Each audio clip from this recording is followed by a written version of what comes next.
atomic fire consumed the Earth, those who survived did so in great underground vaults. When they opened, their inhabitants set out across the ruins of the old world to build a new society.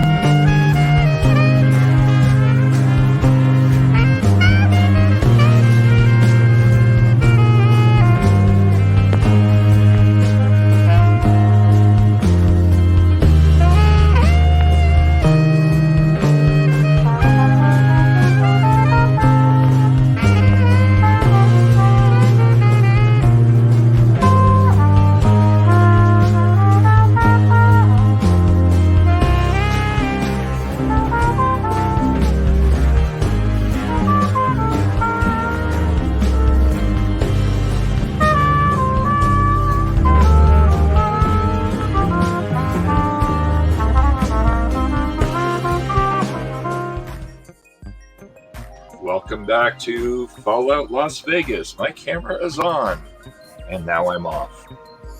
It's going to be a fun night. All right. Anyhow, welcome back to Fallout Las Vegas, Episode 9, titled Salivation. When we last left our intrepid travelers from Chaos and Doom, they had wandered through the fantasy realm where they realized they were tripping balls. They figured out that if they drank the special Kool-Aid tea that strangely tasted like cherry soda, they suddenly would become unaware of their alternate distorted reality and realize that they were in virtual reality the whole time, which explains everything. They then proceeded to follow Buford. Well, more so, they realized Buford, the perfect black robot, was missing, so they tracked Buford, the perfect black robot, and tried to figure out where Buford, the perfect black robot, was, and discovered Buford was about 100 feet below them, in a section of the vault no one knew existed. So, the players all gathered together, opened the door, figured out the freight elevator, got into the freight elevator, and descended into the darkness. And now, we continue with our story. Where the players are now in the freight elevator. The elevator has reached the bottom, and they are now trying to figure out what to do next. Was that a good speech? Yeah. It'll pass. It'll pass. It'll do, bug. Alright, so. I don't know if you can actually see that. Okay, it is moving. Good. I wasn't sure. The animations I put in here are working, but when I put them in, they're not working. Wow. So I couldn't tell if they were actually running or not. I see a red circle spinning. Yes, the red circle is there for a reason. It will explain something momentarily once you get there. Okay, where am Actually, you are right here. Okay. And your dog is next to you. I've seen the dog. Don't ask me why. Right. Oh, I will put this red circle right here. Oh. This red circle marks that the door is currently locked. You've gotten to the bottom of the freight elevator. The door is currently locked. You were all standing around trying to figure out why it hasn't opened. What would you like to do? Can we look around for key? Sure, look around. Let me find the character sheet so I can remember what I did for searching, because in a role-playing game, characters often look around for things, but apparently this game doesn't know what searching is.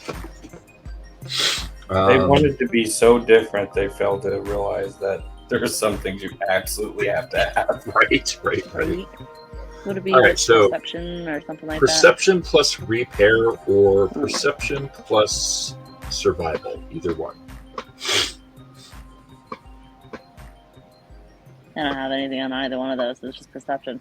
Straight perception. 20 if it's just me, I is not a very smart cookie.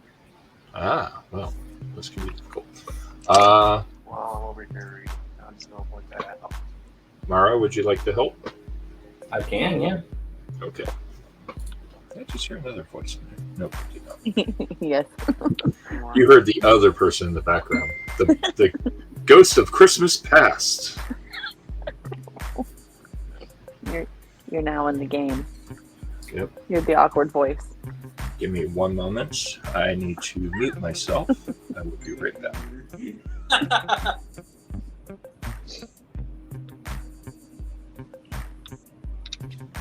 This is normally when the video plays.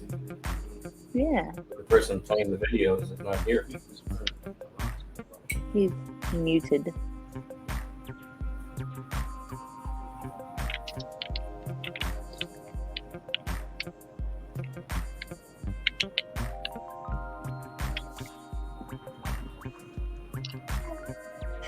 So, Jerry, if you have a... not Jerry. Jerry's the person I was just talking to. God damn it. Mara, if you have There. any of those skills or anything that you would like to include, you can include one additional dice. You can roll one dice to add to Emerald Moon's dice, and we can see about how well you guys can figure out how to unlock this door. So I roll it, or She, well, it depends. Which of you has the better stat? I only have 5. Okay. Okay, so Mara? I have 10 total. In total? Okay. So, Mara, you roll 2 dice. Brittany, bleh, God, it scrambled. Moon. Emerald Moon. Yes. Emerald Moon rolls 1 dice. Okay. Mara rolls 2 dice. And then you can roll additional dice, Mara, if you would like to increase your odds. Okay. And the difficulty is 10. Well, the target number is 10. 2 successes. 2 successes. Were they tag skills? Or Yes. what was your numbers on your successes? 3 and a 5. Okay, so the 3 is considered an automatic. So then you have 3 successes. Mara, Emerald Moon? Apparently, I'm not only am I not very perceptive, I can't roll dice today either. I got a 20. Oh, snap. All right, so here's what happens. As you're both wandering around trying to figure out why the door isn't open, Mara discovers the door and realizes there's a latch at the side of the door and goes, "Ha-ha, it's just latched shut." At which point Emerald Moon walks over and kicks the bolt, bending it. I look at her in utter disbelief. If I could look in a mirror, I would look at myself the same. Wait, there's a bolt? But, crap. Oh, shit. So you've bent the bolt. What would you like to do? Thinking about going Qui-Gon Jinn on this door. You're right. I mean, Fuck this door. We're going to use a lightsaber. Sorry, laser sword. Legally distinct from that particular weapon. Right. All right. Max just is baffled by it. Ogre is confused.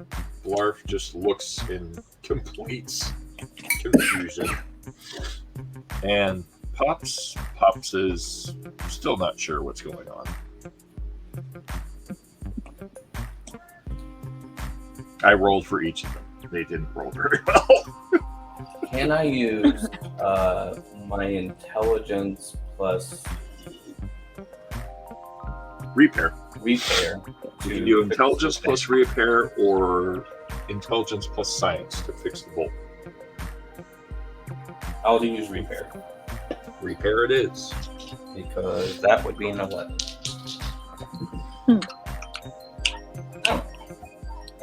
One success. One success. You manage to kick it back into place. Takes a little bit of work. You decide to use one of Blarf's shoes to make it hammer back into place. And then you can somewhat get it open, and you start to wiggle the door open a little bit. It takes a few minutes. Makes a horrendous screeching sound. But most importantly, the door is open. Wait. I'm wrong there. I'm wrong there. Yay, successfully. So the door No help to me. is open. The door is ajar. The door is ajar. Stepping into the new hallway, you see two more doors and Buford standing off to the side and a blue. Hey, it's Royal Kyle. He has decided to join us. Hello, Royal Kyle. All right, so wow. to bring you up to quick speed, were you following along in No, the I audience? just walked in the door. Okay. So you got to the bottom of the elevator and discovered that the door was locked. Mara and Emerald Moon decided to investigate how to open the door, just as Mara figured out that it was just a hand lock and all you had to do was just slide the bolt. Emerald Moon walked over, kicked the bolt, and bent it. Mara then unbent it by using Blarf's shoe. And through some wiggling, jerry-rigging, and careful scraping of metal, got the door to open. On the other side of the elevator door, you find Buford standing in the corner, waiting patiently, and two locked doors. They are both very large doors that are set up like garage doors, metal-style rolling garage doors. There is a hologram in front of both doors that is showing that they are locked. What would you like to do?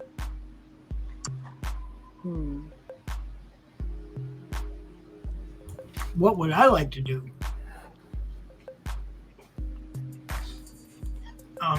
Who all is here now? Currently, Emerald Moon, Mara Jade, yourself, and the rest of the party is all here. Technically, why get out of my face? Technically, Atreyu is here, but Atreyu is elsewhere in the locked facility. Okay, I'm going to look over at Blarf and hold up my Pip-Boy and point at the door. The dwarf player is not available. He's currently at a convention. He will be joining us in about, hopefully, an hour. That's when you just take the initiative and play for it. Okay. One moment.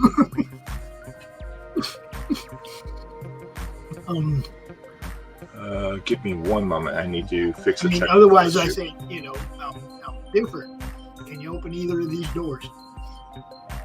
If that's easier for you.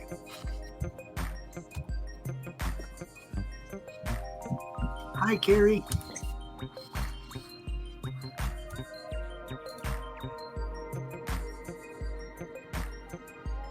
Give me 1 minute. I am fixing a technical issue on my end.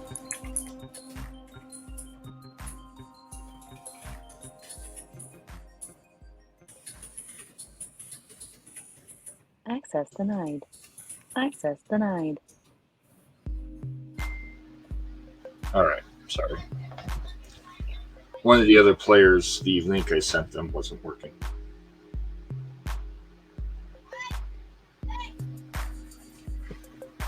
Okay, so Blarf just kind of looks at the door and shrugs. Buford says, no, can't unlock the door. I can have Blarf try to unlock the door. Blarf walks over to a terminal next to the door and tries to hack the terminal.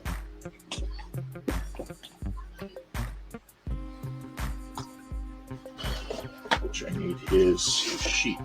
Where is his sheet? I just had it out.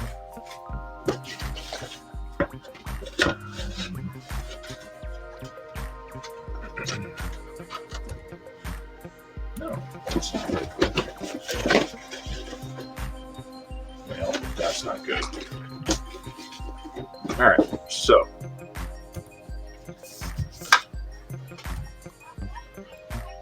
give me one moment. I just had the sheet out. Oh, it's in the box. That's fine.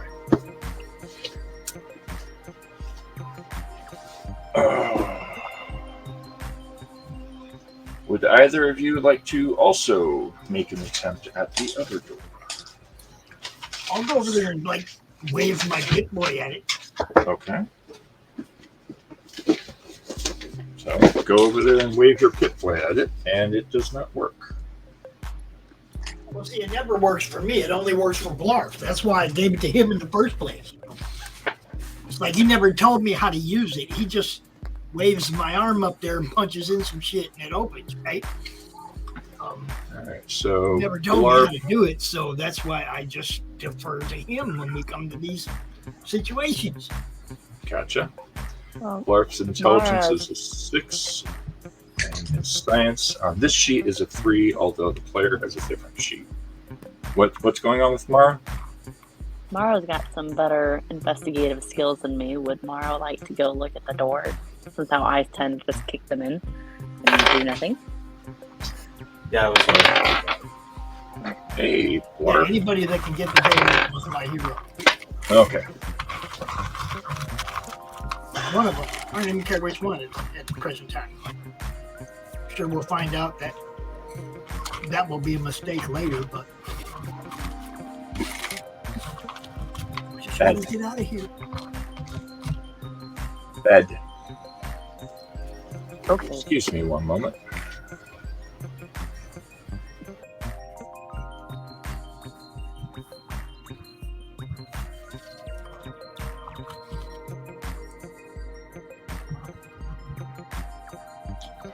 All right, so Blarf manages to get 2 out of 3 successes on the door he's on. The door starts to begin to open and then jams slightly. It's opened by about 6 inches. Come on. Well, that's He's not gonna do. super strong. I don't here. Let him handle it. Blarf, open the freaking door, man. Blarf didn't do jack. Hey, there's No, I'm Blarf. telling you to open the freaking door. All right, I warn you, I may have to get off of here. I'm actually kind of on shift at the con. And a Triu's here. Hey. Fantastic. All right. Well, And I don't have dice, so somebody's going to have to roll for me. Okay. We can roll virtually for you. I can do that. Or we can do it virtually. Yep. I'm sorry, my dice are literally down in the game room. I didn't grab them. I'm all the way up in the most quiet spot that I can, and I have somebody sleeping in the room. So I'm sitting on the patio on my hammock. Gotcha. That sounds like fun. It does. It does. It does. Hammock nap. That'd be awesome. There we go. All right. Now I'm So- going to set up a hammock and put my computer outside. All right. Hold on. So, Blarf, you have succeeded 2 out of 3 successes to open the door that is currently in front of you at the terminal you are standing at. You will need 1 more success to hack the terminal. Well, am I hacking the terminal or somebody else? You are. Yeah, I'll go ahead and try. I do work on electronics. Yep.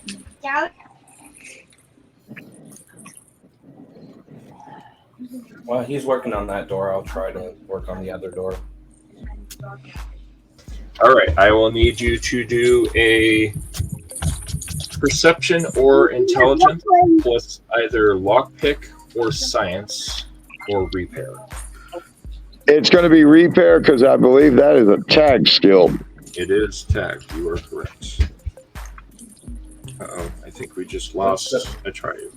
What's the base ability again? It is either perception or intelligence. There's a try.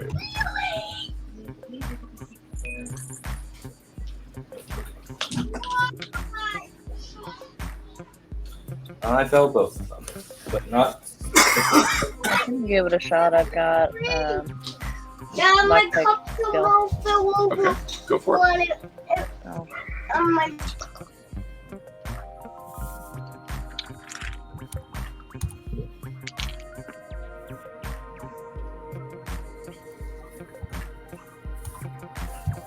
What is that symbol that looks like an eye? That would be a 1, which means you did very well. Okay, I did that and then a 12, so I got a 1. And the 12 doesn't pass up. Bad. Because I got intelligence 6 and lockpick 2. So I got one of them. That is fantastic. That it would be effectively 2 successes to unlock the door. Which door are you locking? Are you unlocking the door next to Blarf or the door next to Mara? Mara. Mara? Okay. As you unlock the door next to Mara, I need to grab it. It opens up, and a Triu is on the other side, Yay! standing there confused. Opening up the door, you find on the opposite side what seems to be a foyer with what almost would resemble a really advanced high-tech hotel. There's a desk and quite a number of other things in this hotel room, or this hotel lobby. Blarf, you succeed in opening up the other door. The other door opens up to a stairwell.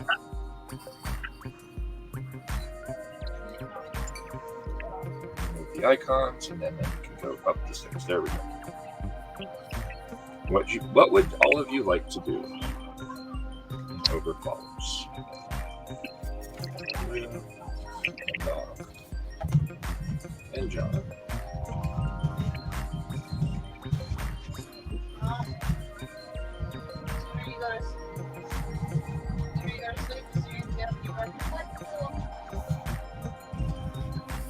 I wondered what happened to you. Where'd you run off to, Atriu? The player will be there in just a moment.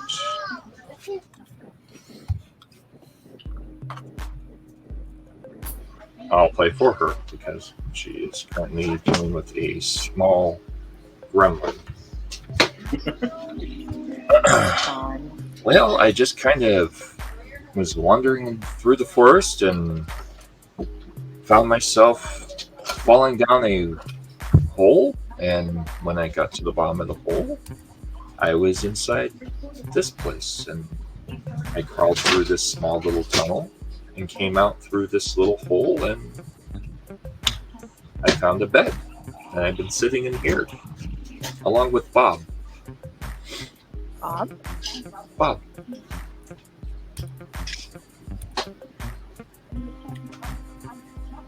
Who's Bob? Bob is the guy that lives in the room down the hall. Oh. Bob's been here for a while.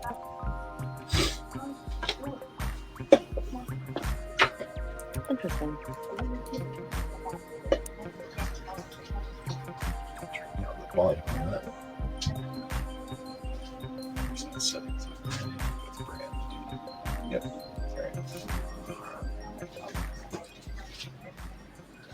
There we go. So, what would you all like to do?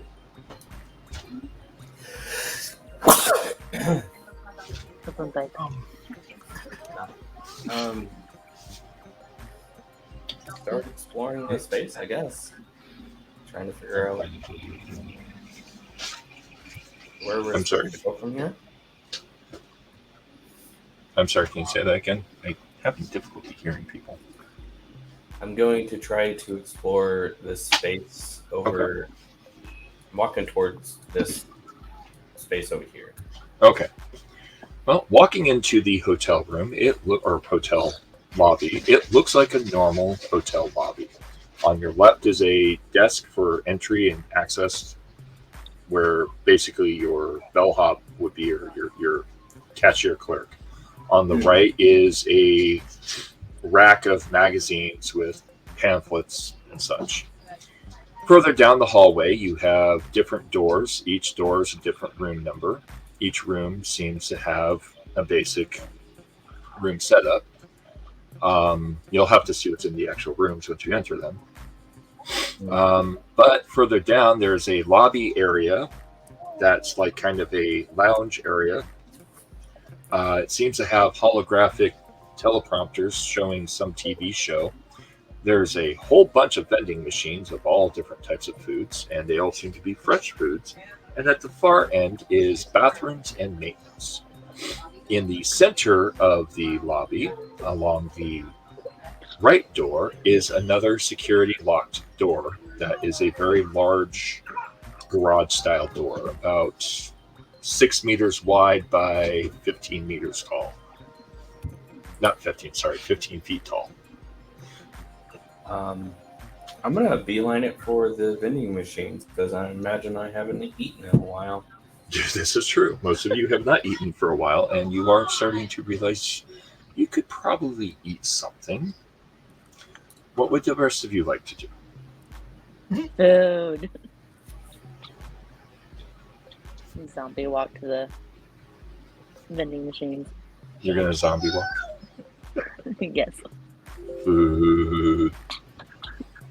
All right, Emerald Moon I'm and gonna kind of wait and see if everybody survives.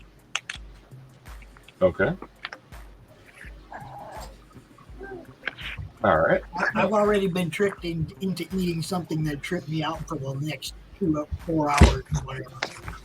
The last 4 episodes. All right. Emerald Moon and Mara Jade are staring at the vending machines. Mara Jade's Emerald Moon's dog follows along and goes and curls up on the chair. If I can get the icon to move. It curls up on the couch behind her and is somehow under the couch because that makes sense. Okay. I'm going to send that to the bottom. Not where? No, come on. Come on.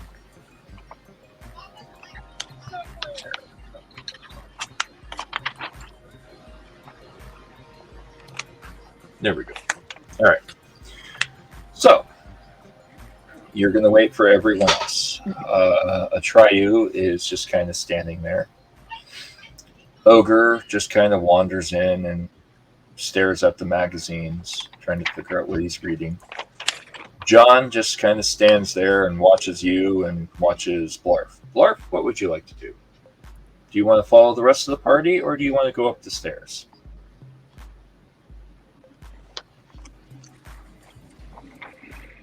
Blarf? Well, Blarf has discovered he has thumbs again. All right, so Triu wanders back inside, and then we'll move the Triu up with the others. Come on, Triu. And she sits next to the dog, or he sits next to the dog.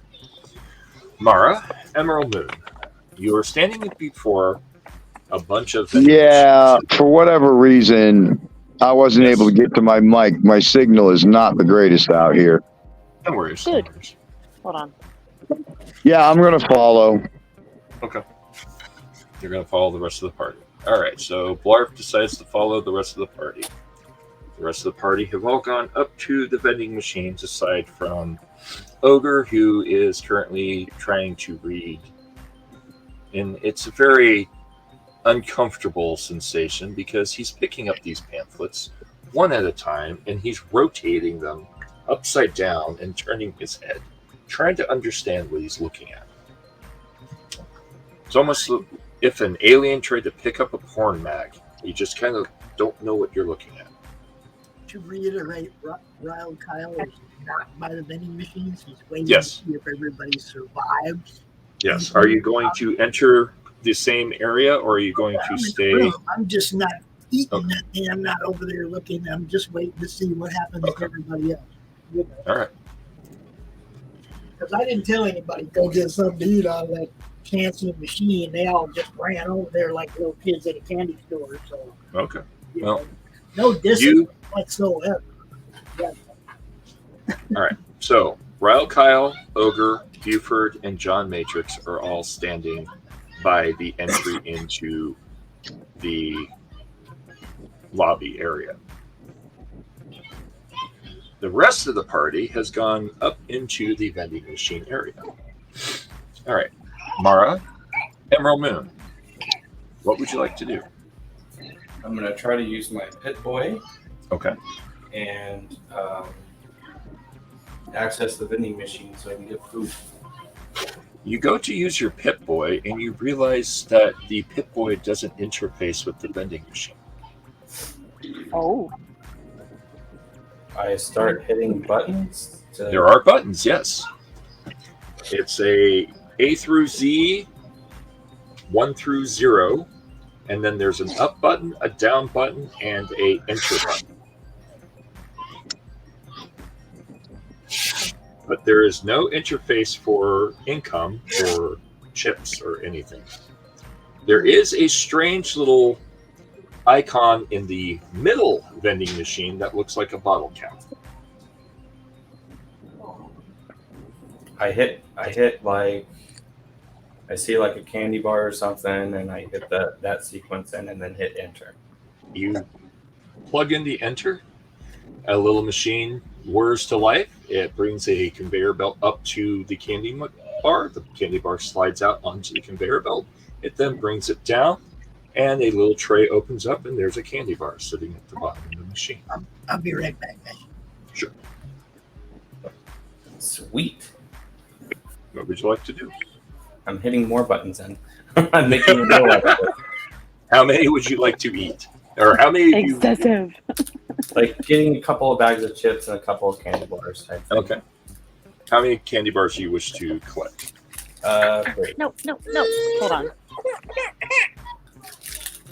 3? Okay. The machine just repeats the process. You do notice that the machine that you're standing in front of only has candy bars and chips. The middle machine has soda bottles, actual bottled soda. But the process goes through the sequence, and when it's done, you have in front of you a little tray with 2 bags of chips and 4 candy bars. The machine in the middle with the bottled soda, however, simply says, please insert appropriate caps. I just stare at it in confusion. Okay.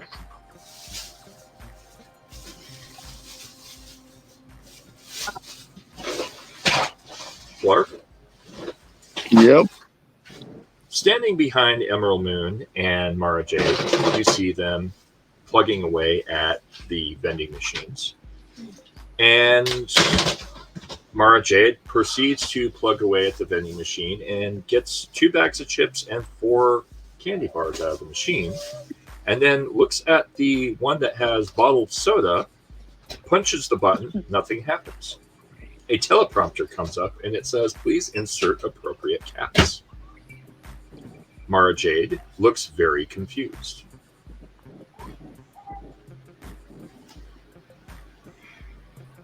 How much, or is there anything on the thing that indicates how many bottle caps?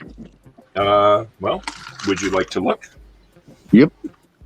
All right, you take a look at it, and it seems like when you enter in the number sequence, it gives you a number of bottle caps.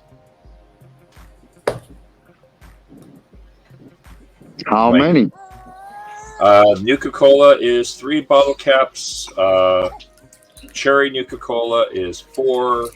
Nuka-Cola Quantum is 10. And Black Cherry is 8. Root Beer is 7. Sunset Sarsaparilla is 5. And then How many bottle caps do I have on me? Enough. You don't remember? Blarf has 1,200 bottle caps. Ooh.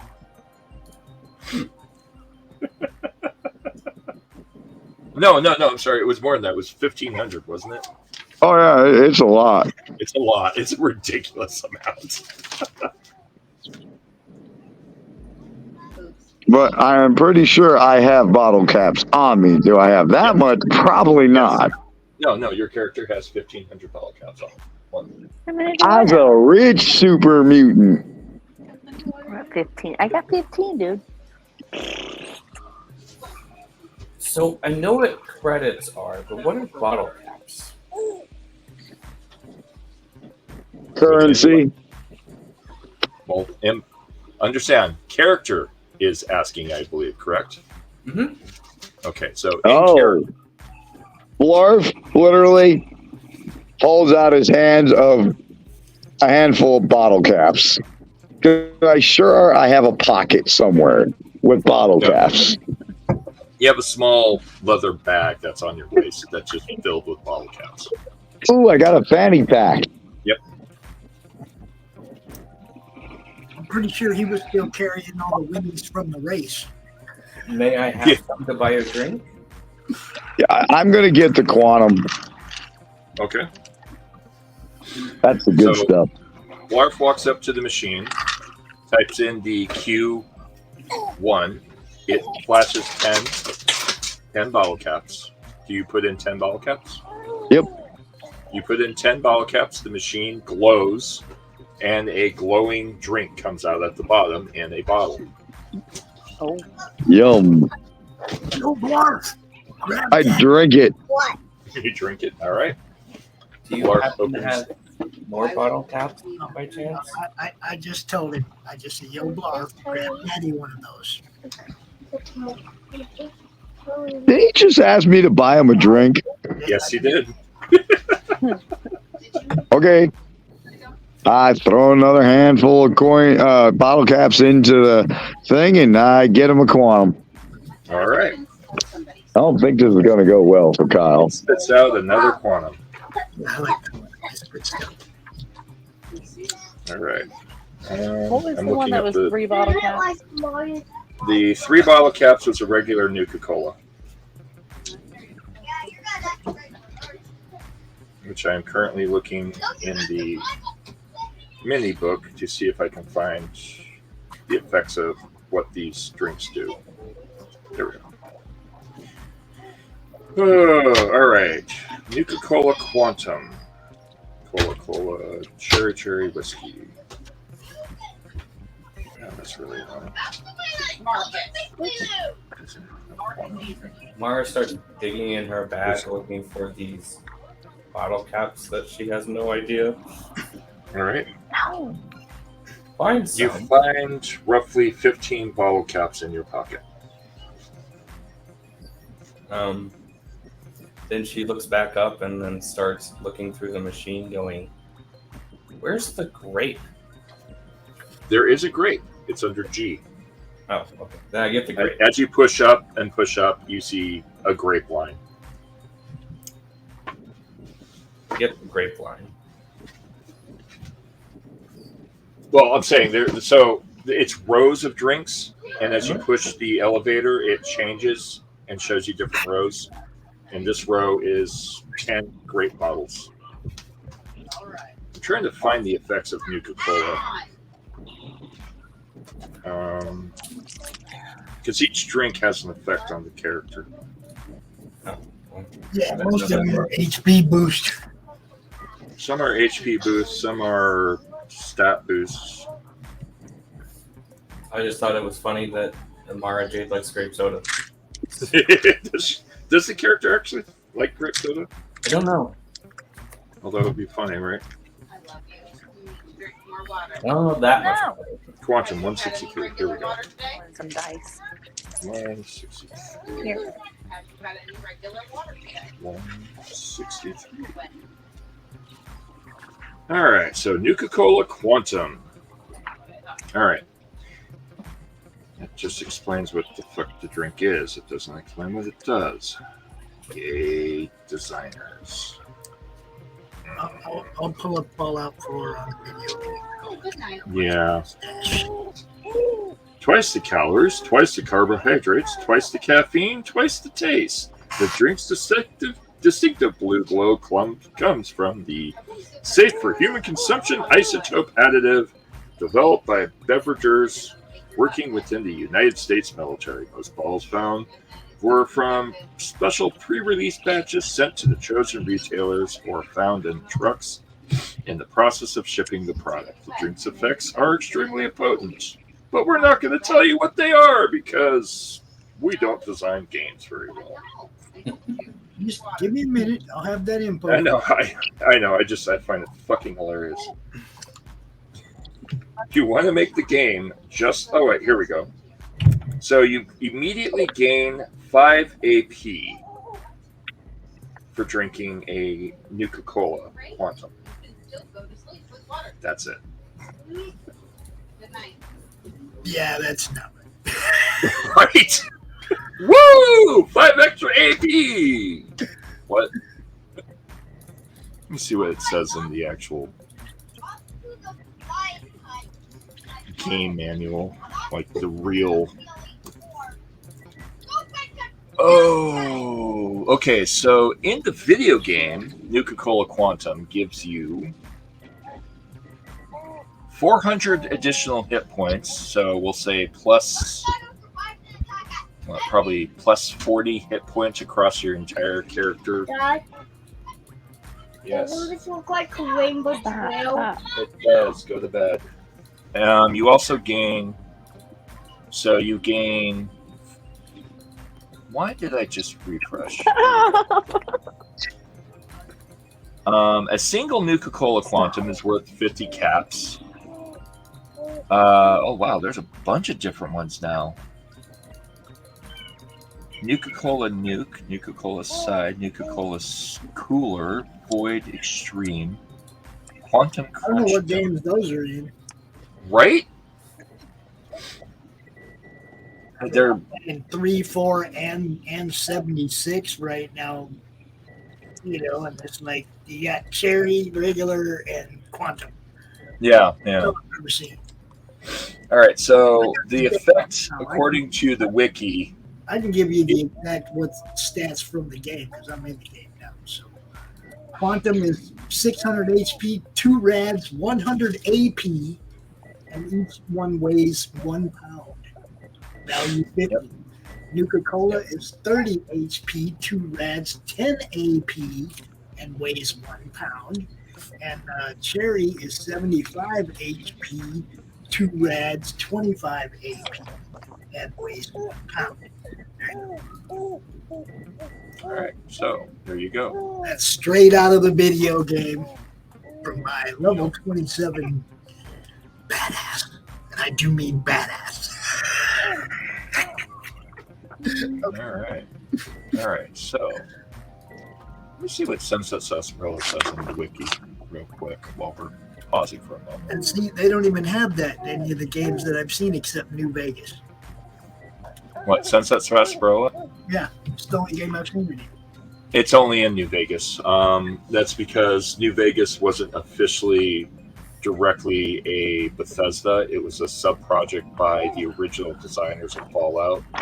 In the agreement of transferring Fallout from the original owners to Fallout 4 or to Bethesda, they made an agreement that the original designers would make a game, and they only gave them 3 months. But they're re-releasing New Vegas using the new engine, and it supposedly looks really good. I like I just Yeah, sent me you, too. Sent you something. Huh? I just sent you something on Facebook. Okay.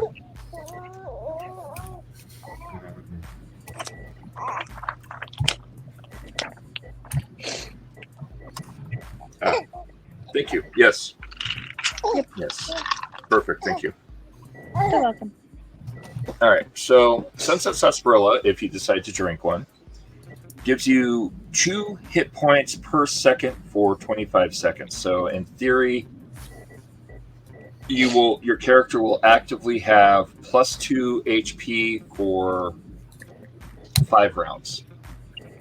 You also gain 1 bottle cap, and then you get +5 dehydration.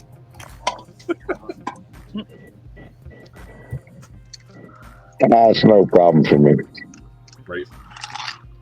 All right. So, Blarf, you down a quantum. You go woo as you drink that quantum, and you spin up real fast.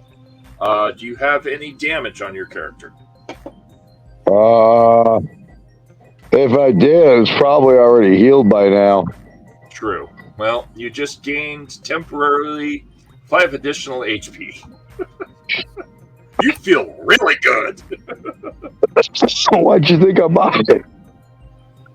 You also gained 5 radiation. No, I don't. Well, but doesn't radiation do something positive for your character anyways? I don't think it does anything. It just says I have an immunity. Yeah. One of the players has like a bonus they get whenever they're exposed to radiation, but I don't remember which character. Ogre, Anyhow, probably Ogre. And then you also gain +100 action points. So following the book, you gain +5 AP. So, number points? Yeah. Basically, the die pool goes up to full. So that means I actually... okay. It's the best way it translates. Also, effectively, you will gain +5... what's that word called? Initiative. For the scene. Okay. All right. Mara Jade, are you buying a Nuka Grape? Yep. All right, Nuka Grape. I'm gonna go right off the wiki because. See, I've never seen Nuka Grape either. Nuka Grape? Oh, it's in Nuka World and Fallout 76. I haven't seen it in 76. Nuka Grape. Whoa, this is interesting. Nuka Grape. I don't give a shit about Spice Girls and Keds. Fuck off. +100 hit points, +50 action points, -400 radiation. It devours radiation. Yeah, it's just like, Radaway. Yeah, it's basically Nuka-Cola with Radaway. So +100 HP plus 100 plus what? So +100 HP. So we're gonna say it's gonna give you a plus. We'll say +5 HP, +1 action points, and then -40 radiation for the scene.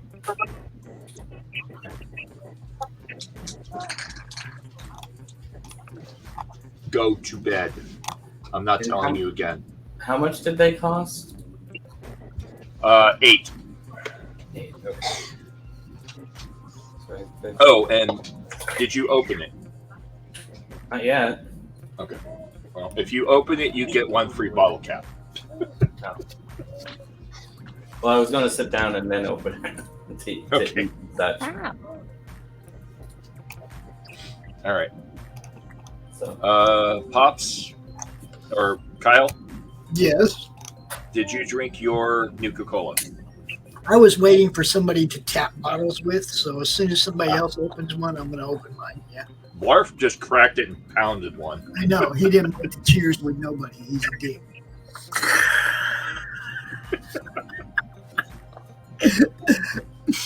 But, What? I'm sure Mara or somebody will tap bottles with me and we can down things. Yeah.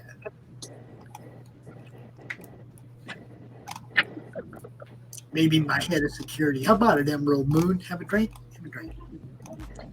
Well, I'm limited on bottle caps, so I'm going to beg Blarf to buy me a Nuka Grape. Or buy her one. Come on. So come on. Please. You got all those bottle caps there.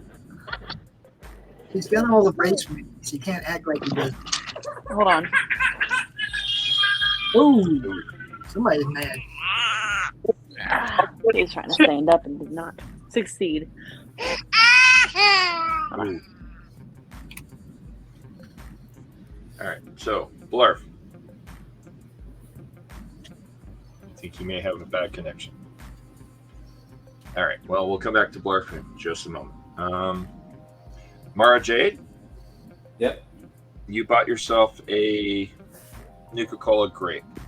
Royal Kyle is looking for someone to clink bottles with.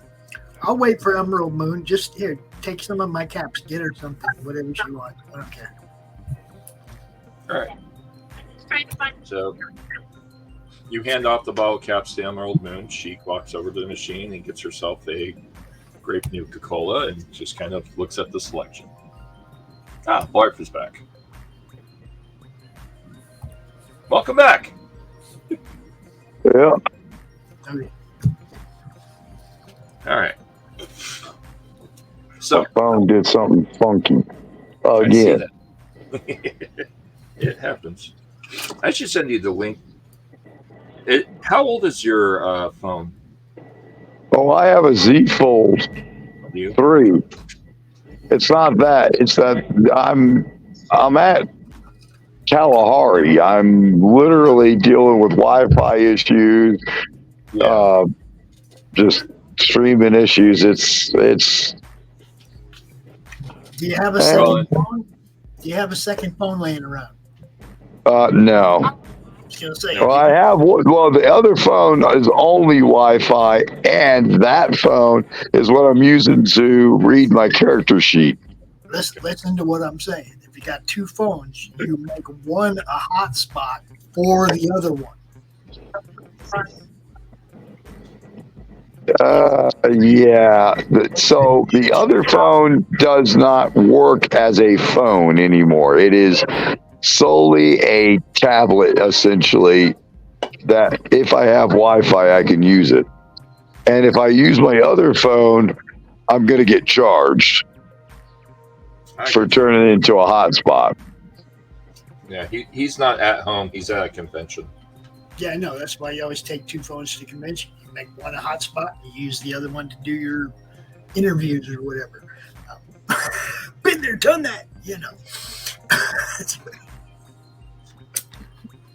I'm not so tech savvy. I wouldn't either till I had to do it.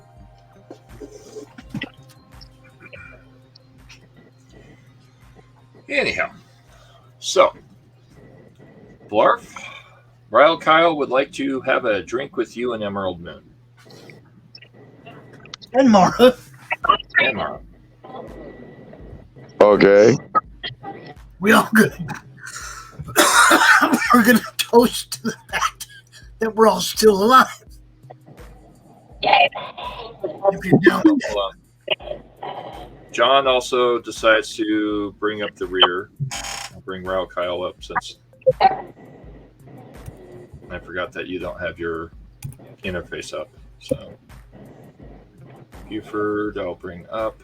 Give me one moment while I bring everyone up. Ogre, confused by what he was trying to read, wanders into the room and stares at the rest of the group. Hold on. Oh, I try you. Oh, yep, there we go. Hi. Howdy. Howdy. So you are sitting in the room with everyone else. Everyone is sitting in a hotel lobby, and they are sharing drinks from the vending machine, and including the small baby, who is very happy. He got puffs, and now he's in his walker, so he can't fall down with puffs. Oh, even better. So John, everyone's standing around and having a celebratory drink. We're all still alive, and this vault, as shitty as it was, is suddenly a lot better.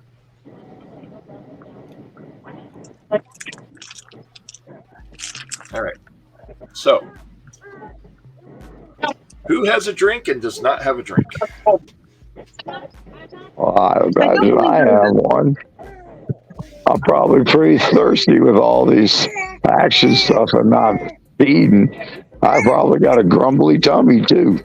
Well, there's a vending machine full of food. Mara Jade, Yes. did you go and sit down, or are you still standing in front of the vending machine? Oh,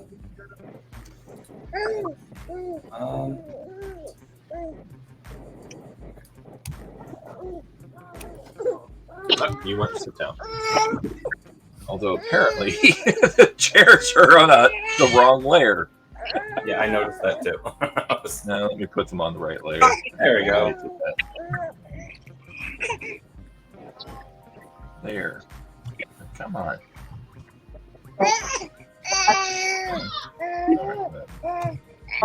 All right. So Mara decides to go sit down around on the 4 couches. There's 4 couches, and there's a center little cylinder that has and this is something you all have never seen before, a holographic 360-degree TV. Each side is showing a different channel, and each channel is showing what looks to be a live feed of some kind, TV shows, and one side has a view of the outside Mojave wasteland.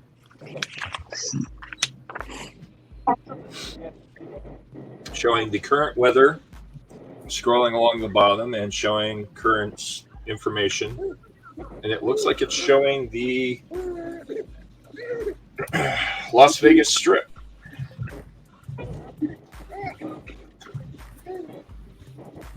What would you like to do?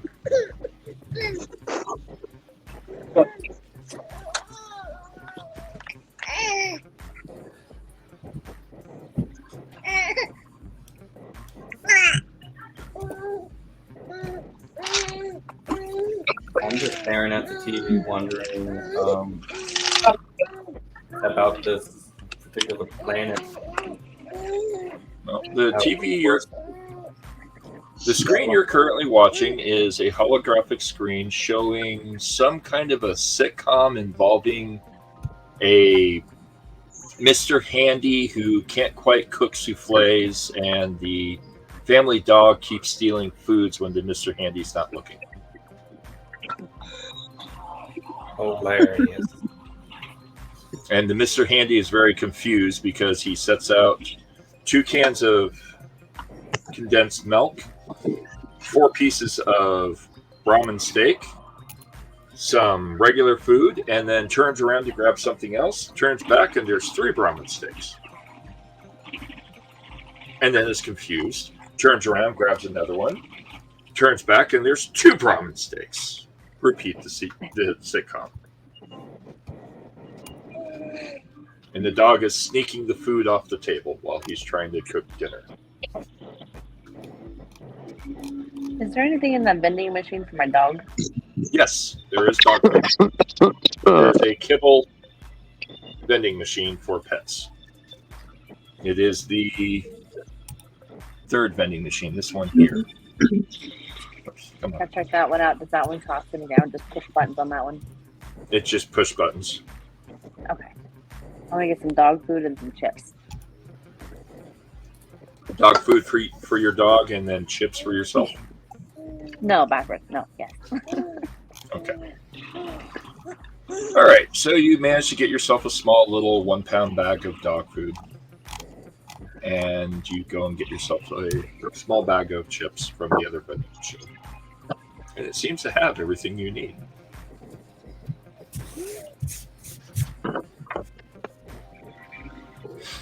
What would you like to do with the dog food? Do you wish to open it or find a bowl or what? Yeah, can I find a bowl? I don't know where a bowl would be. Well, that's a good question. Looking around, you don't see any actual utensils or anything for food. Do you want to explore a room or the bathroom, or what would you like to do? Let's explore one of the rooms. One of the first one up there. Hey man, The first room. Well, and I'm sorry? he's got some potato crisps in it. Oh, yeah. There's potato crisps. All right, so the room that you wish to explore, are you talking about the one that's directly across from everyone else? Yeah, the closest All right. one. Closest one. All right. Emerald Moon wanders across the hallway to the closed door. This is room 003. The door is locked. Would you like to try to pick it? Yeah, let's do that. All right. You basically try to pick the lock. I will need a perception or intelligence plus lock pick, please. Do intelligence. My perception sucks. And I have only one success. One success. You managed to unlock it. The door swings open, and immediately to your left is a kitchen counter. There is a couple cups and bowls and utensils, and then there's a sink to wash things in. There's a small hallway just past it with a standing shower, big enough basically for Superman. To your right is an open room, and you can see a bed just beyond the little kitchenette area. There is also a holographic TV display showing the outside wasteland. Huh. Like security cameras. Good evening, Max. Welcome to the party.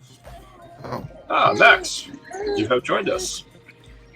So, to bring you up to speed, the party came down a freight elevator into a locked room area with two doors, one to the left, one to the right. The one to the right opened up into a hotel-style lobby.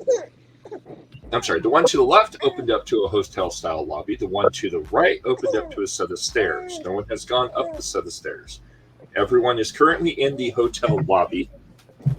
And you have found that there is couches as well as holographic TV displays, and everything is really high tech. There are vending machines with food and drink and everything your characters could foreseeably need, all conveniently available.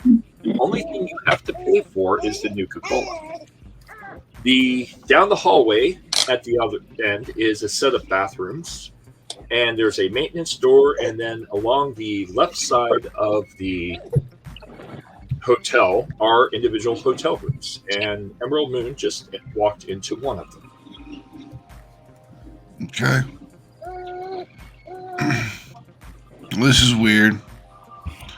Everything just changes on a dime. Oh. Every place we go is different. Basically, we all have a Nuka-Cola. I just got me some potato crisps. We're just like chilling and looking at this TV screen right now. Yeah. I'll grab a Nuka-Cola too. All right.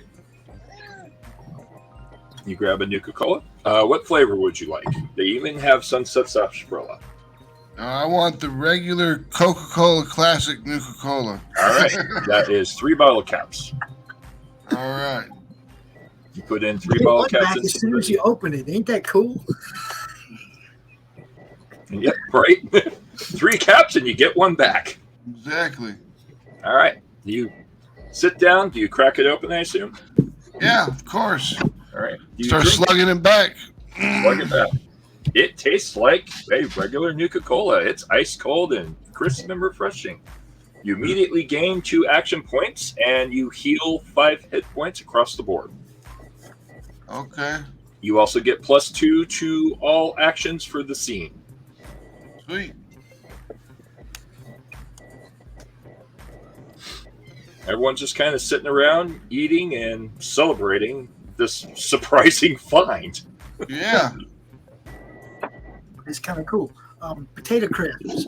I'm like gonna pop these open and All right. it's the freshness. All right, you crack open the potato crisps, and they heal 1 point of health. They also satisfy, basically, I'm going to say 5 points of hunger, because there's no real hunger scale on here, which is strange. Like, okay. Since I know those heal now, though, I might have to take some of those with me. Right. I'm quickly checking just to I'm see not if there's... really sure what these things are all about. I can't say that I've ever seen something like this before. Yep. And yeah, I try you. You've been stuck here for about roughly a day. You fell down a hole and came through basically a vent into one of the bedrooms. You've been hanging out here for the last day trying to figure out where everyone went. You met a guy by the name of Ben who lives in this hotel room here. Come on. There.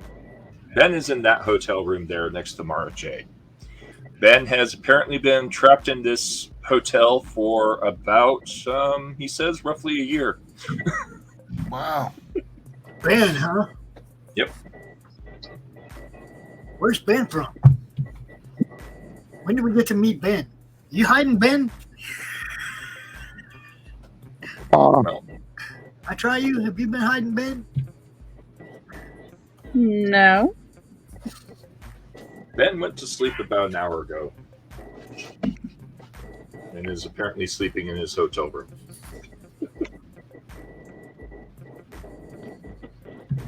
So have we ever met Ben before?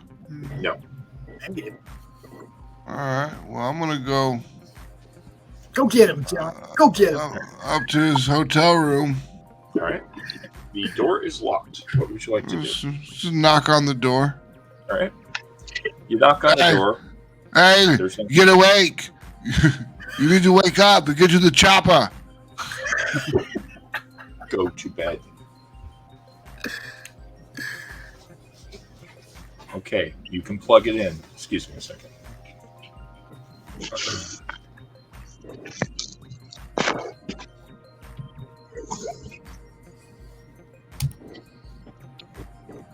I want to thank everybody who's watching. And if you're watching, if you got a branch, whatever, use it. Drop your friends' links in the chat so other people can see them and then go check out their stuff.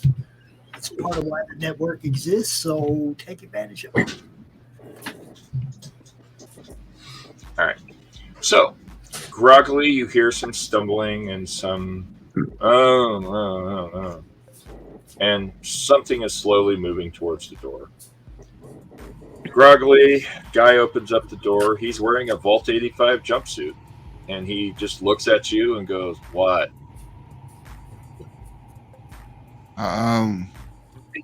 Would you like to come out and join us, please? We would like to ask No. you some questions. Ask, fine. Let me get my shoes. And wanders back inside. Just does Ben recognize John as Vault 85 security? You don't know. Maybe He just kind of wandered back inside and said he was getting his shoes. He then comes out to the door a few minutes later. Yep. I'll escort him back into the group here. All right. Over by wanders the in. overseer. And he sits down on the chair next to Mara Jade on the opposite end. And just kind of sits there and just groggily looks at everybody. Buford, come over here by me, son. I scoot to my right a little bit as he sits down. Okay. Buford standing behind you. Our friend told us that your name is Ben. Yeah, I'm Ben. Ben, do you recognize this robot? Vaguely. I've been down in this section of the vault for a year. Yeah. Wait, do you understand the significance of this robot? To your No. I've seen it once or twice, but I Whose don't know presence where was it in when you saw it? it was in the far edge of the Folly race area. One of the race car drivers had the robot in the car with him. What? Race car drivers. Awesome. Yeah, I was on floor 14 before it collapsed. It was like this death race apocalyptic thing. Oh, that would be sweet. The entire floor collapsed about a year ago. Only like 5 of us got out of there. Did Frankenstein make it? No, unfortunately, Frankenstein died. He ran into a pylon that had a bunch of ghouls that were basically our targets to run over, and the entire ceiling collapsed on top of him. So you were a driver? I was. Nice. I wasn't very good at it, but I competed in the race every year. Well, you're good enough to survive. Yeah. That was kind of the rule And on I'm our really, floor. and I'm actually a very good race car driver. So maybe Good to hear. Yeah, after the ceiling collapsed roughly about a year and a half ago, I managed to get out of the floor, went up through something, and then got to this weird fantasy area, and then wandered through this endless forest, and then fell down a hole. And then found myself crawling through this small cavern that I could barely fit through, and I just scooched along until I fell out in my room there. And then I tried to get out of here, but I'm not very technical. And I've just been stuck in this hotel room ever since, living here, eating the food, using the toilet, occasionally showering. Who refills the machines? They refill themselves. They're automatic.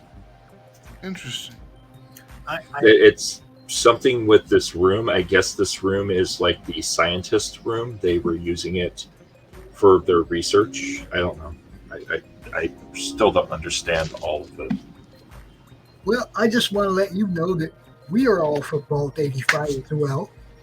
Or, Oh, cool. Not all of us, but, some of us, and some of us are from the surface. Oh, But I Crazy. am the overseer. congratulations. I am the overseer of What is Vault that? 85. What is an overseer? The one running the show, brother. Oh, I didn't know they existed. Oh, yeah, we do. On my floor, the one that ran the show was the one that won the race every year. Yeah, well, that's probably why that floor collapsed. And you see what I'm saying? If you don't follow the rules, there's consequences. Okay, if you say so. Yeah, it's just the way it is. Anyway, as I was saying, some of us are actually from Vault 85, from different floors than you. Some of us are from the surface. But basically, we're going back into Vault 85 one way or the other. So, you can hang out here. You can follow us, but you're going to have to be a little bit more enthusiastic about getting saved. But Sure. I'm sorry. I just went to sleep an hour ago. I don't care if I've been here for a year and hadn't seen nobody, and people just started popping in all of a sudden. I'd be wide awake. Well, the thing is If I the don't know who they are, what teleprompter. their threat level is to me. Well, the teleprompter video things show us what's going on outside, and yeah, What's going on outside, dude? wasteland, and there's all kinds of random fights going on. It's kind of interesting sometimes. It tells us like what the temperature is, and then shows us the weather, and then shows us what that camera's looking at. Each room seems to have a different camera. I like the one that had the pretty girls. Screw all Yeah, that. me I would like to see all that with your own eyes. Yeah, I guess. All right, Ralph. Well, we're going to do some things, and you do your thing, all right? Okay. I'm going back to bed. All right, we're getting out of here. He just kind of stands up and wanders into the bathroom, then comes back out and staggers into the room, and you just hear a flip. That's one sleepy guy. Yeah, I don't know about y'all, but I ain't waiting for him to wake up to go. No, we need to get out of here now. Yeah. All right. We need to get back to things that are familiar, that we know, our own places, Vault 85, and what's above it. That's our spots. That's where we need to get to. All righty. We keep going down though. I don't know. This level's looking pretty nice. It's got food. And Nuka-Cola, but I'll run out of money eventually. That is true. On the upside, every time you get a cola, you get one free bottle cap. So everything, it's like buy 3, get 1 free. You got it.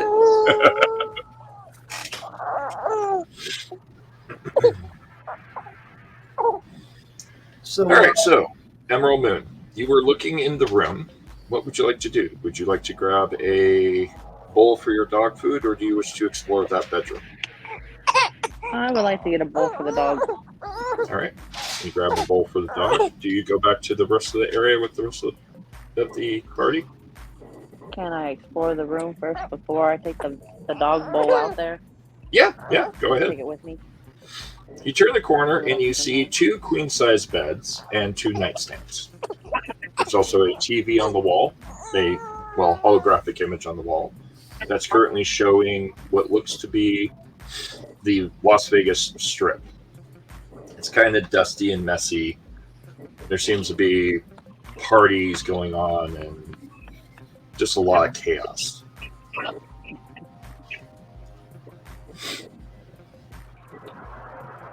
What would you like to do?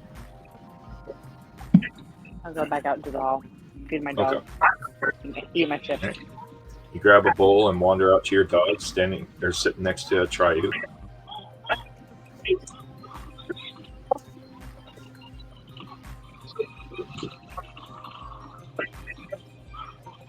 And I assume you pour the food into the bowl and give it to the dog?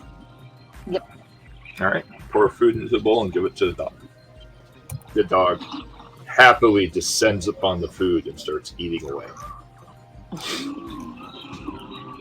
Gobble, gobble, buddy.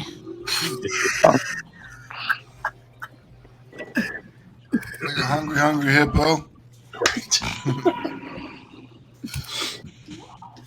All right, so you're all sitting around enjoying the wonderful food, the wonderful drink, the TVs. What would you like to do? Would you like to sit and rest? Do you wish to explore the different rooms? Or figure out why that door has a hologram that shows it's locked? Yeah, well, I'm all for getting back on the road. I've been sitting here long enough. Yeah.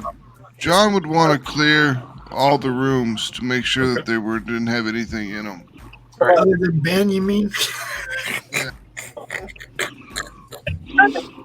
Do you wish to start with Ben's room, or do you wish to start down by the hotel desk? By the desk. All right. We'll move our way back. All right. John wanders down towards the hotel desk.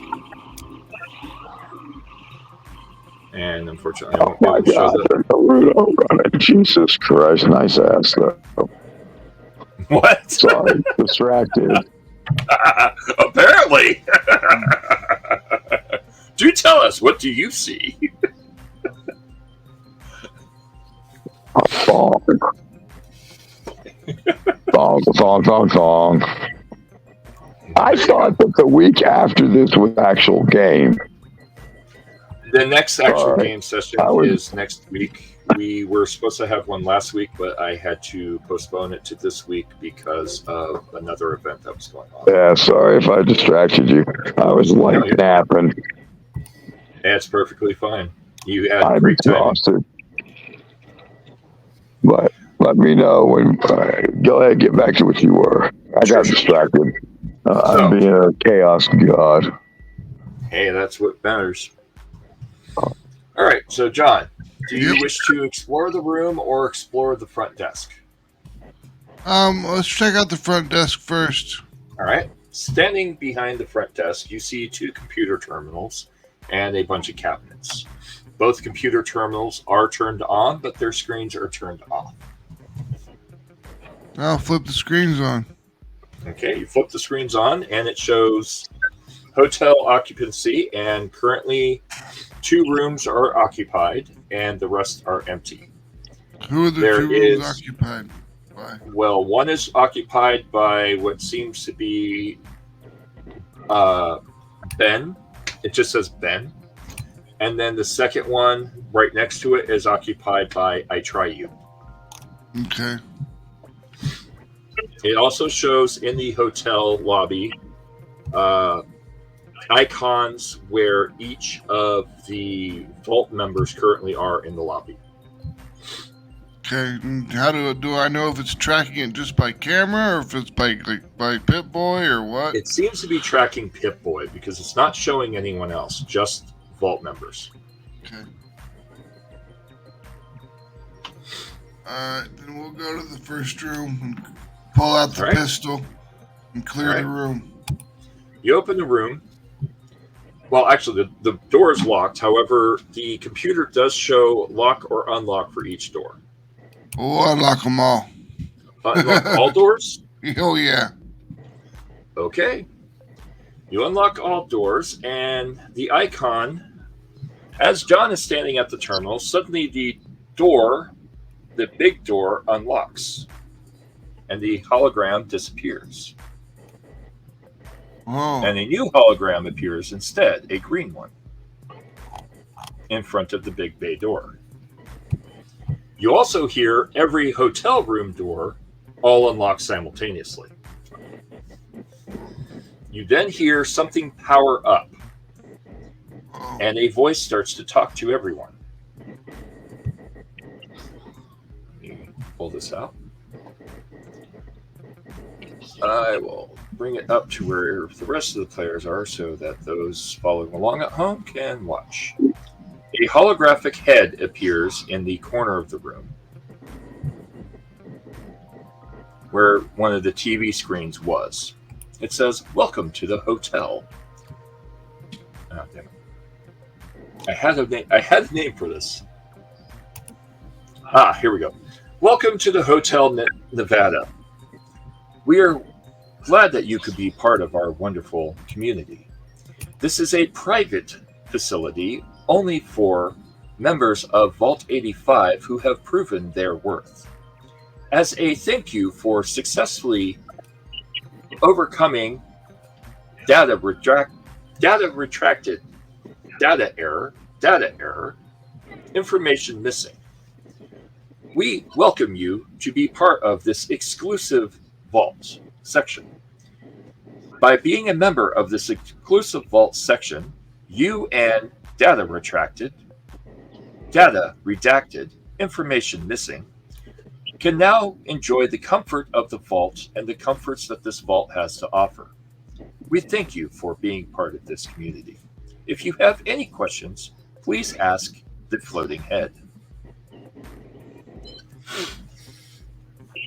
What would you like to do? Well, I'm like the overseer. I should just be able to walk in, right? Snarf?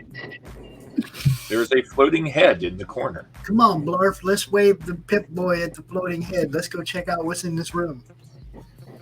Look at the hologram. Okay.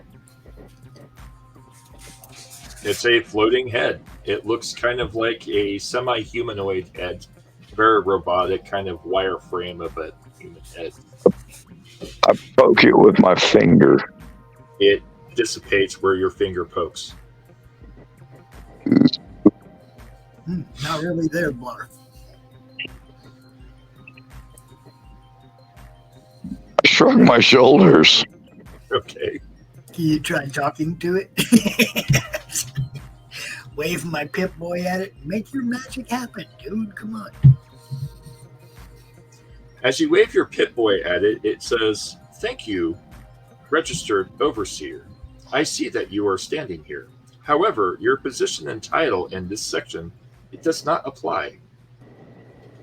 This section is only for people who have survived the vault. While being a overseer, your title as overseer for the rest of the vault has been redacted. You are now titled as resident room 003. Well, I'm about to shut you down. You are now considered a member of this special vault." I'm about to shut him down. Blarf, you better tell him. Blarf doesn't respond. Blarf? Oh, Blarf, sorry.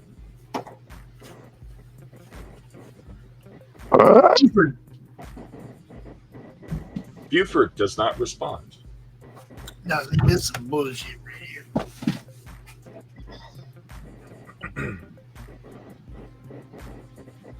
All right, so do I clear these rooms? Are they empty? So, as you enter each room, they seem to be relatively empty. There's nothing in any of the rooms. You go from room to room, and the only room that has anyone in it is Ben. There's a small mess in room 4, which is where it looks like a Triu had been kind of resting from time to time. Whose room's got the pretty girls? Ben's. Ben, as you walk into Ben's room, Ben is passed the fuck out on the floor. He didn't make it to the bed. Wow, you're a sleepy dude. He made it approximately to the bed and just kind of fell over. That dude's got some good drugs. That's all. He's on something good. I'll just let him continue to sleep it off, whatever he's got going on. Check out the screen. What does the screen show? The screen shows basically a nightclub on the Las Vegas Strip with lots of women. Okay. And they are in all sorts of disarray. It seems to be some kind of a cat house. And all these TVs in these rooms have shown footage of Las Vegas, correct? Correct. Each room has a different view and a different camera and a different section of the Vegas area, general area. The first room actually shows Nellis Air Force Base. Okay. Is there any terminals? There are terminals. They are behind the front counter. I go behind the counter to one of the terminals. All right. Both terminals are turned on.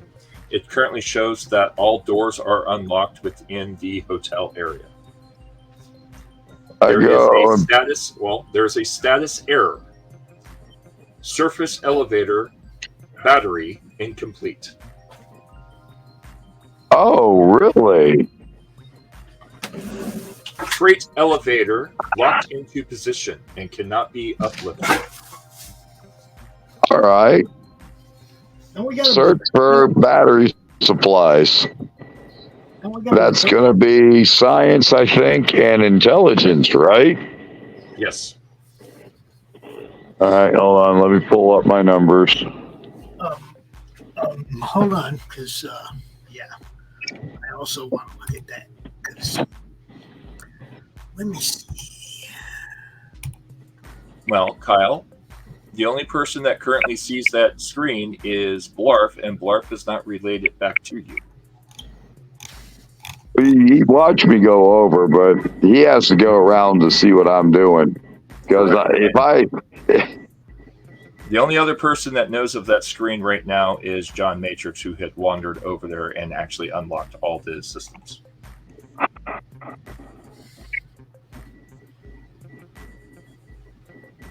Right. I should have a depth perception, intelligence 6, and science should be 3. I don't have it science. 3, but maybe you may have it higher. I have your original sheet, so. Yeah, well, I don't think I raised my science. Okay. I might have, but I don't remember doing that. Your science is currently 3 on my sheet, but this is your original sheet, which hasn't been updated. Yeah, I don't think I raised it. I'm going to go with that. So that's a 9. Okay. All right.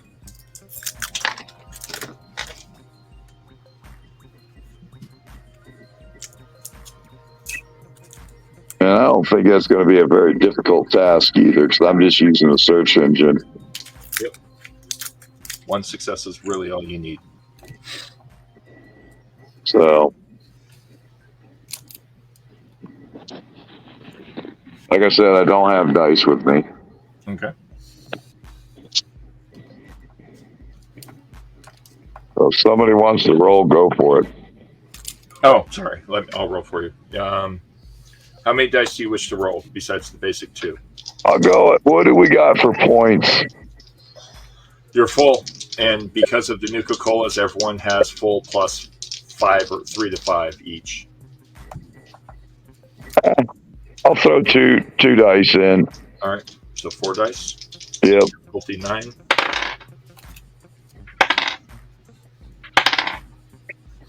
All right, so you got 2 successes and then a phenomenal success. Oh, so that means we're covered. Huh? Yep. So yeah, 4 successes. And we should be at 5 then, I think, for the full. All right, so going through the system database, it returns back that all battery reserves are currently depleted. Fusion cores needed.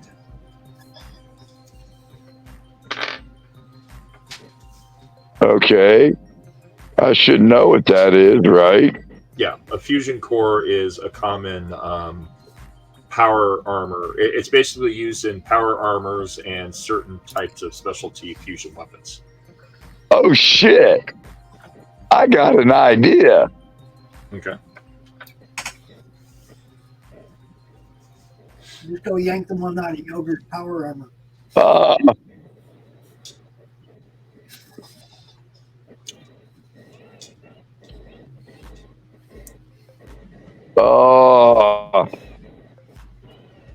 Snarf!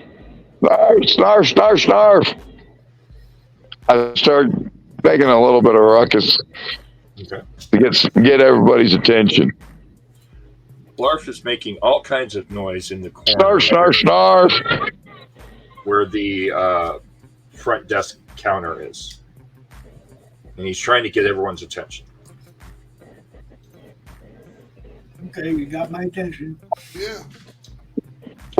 Wave over, boss man. Okay. Kyle, do you go down to where Blarf is? Oh, yeah.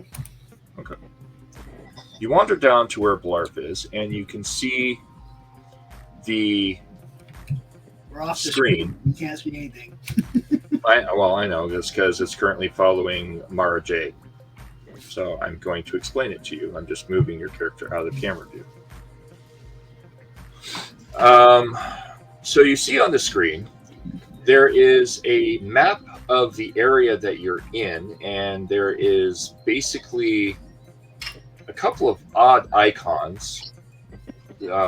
Some of them are tires, some of them are batteries, some of them are beds. And then on the screen, it shows every single one of you that has a pit boy and where you're actively at within the hotel area. Outside of the hotel area is a parking lot. In the corner of the parking lot is a little red square that says surface lift elevator, low power. There. I point to the square on the screen. I point to the depletion.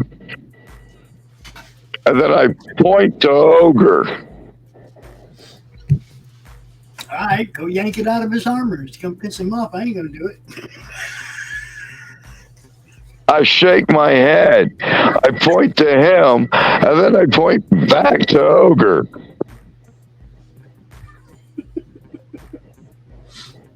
Okay. Ogre has a fusion core. Yeah, I get it, but I'm not taking. I point to my mouth. I point to Bossman's mouth, and then I point to Ogre. Ogre, he wants to talk to you. I don't know what to- Or he wants to eat you. One of the two. Ogre And then wanders I over. point again to the depletion. Then I point to the exit on the screen. Okay. Ogre just kind of wanders over and goes, "What, Coach?" I get point. Wait, is this helmet on or off? It's on. I point. I take both my head. I point to him. I take both my heads to my side of my head, and I make a lifting motion. And he just, hold on, let me see if he can. Can I just talk to him? I'm standing right here. Yeah, you can talk to him. Thank you. Ogre. Yeah, he's You see unaware. the elevator on the screen there? We need a fusion core to power it, and we can go back to the surface. Do you have any spare fusion cores, or just the one in your armor? I only have the one, my tits. And he just points to his tits. Blarf, it's up to you now.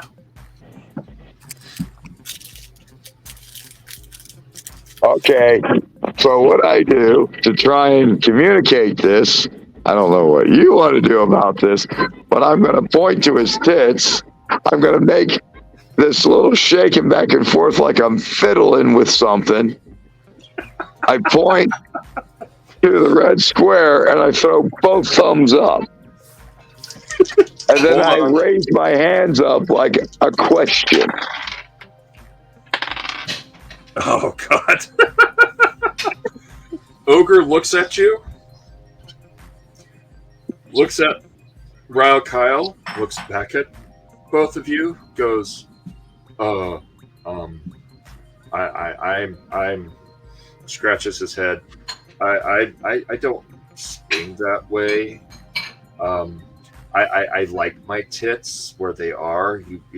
No, don't touch my tits. My boobs. Ogre's boobs. No touch Ogre's I boobs. shake my head back and forth kind of backs away emphatically no. He backs away slowly. Ogre's boobs are Ogre's boobs. No touch Ogre's boobs. Bad touch. I put my face palm. It's like this, Blarf. However bad you want to get to the surface, is how much you're going to pursue this. What powers cars in this world? Fusion cores? Fusion cores. Actually, cars are not powered specifically by fusion cores themselves. They have fusion reactors. Okay.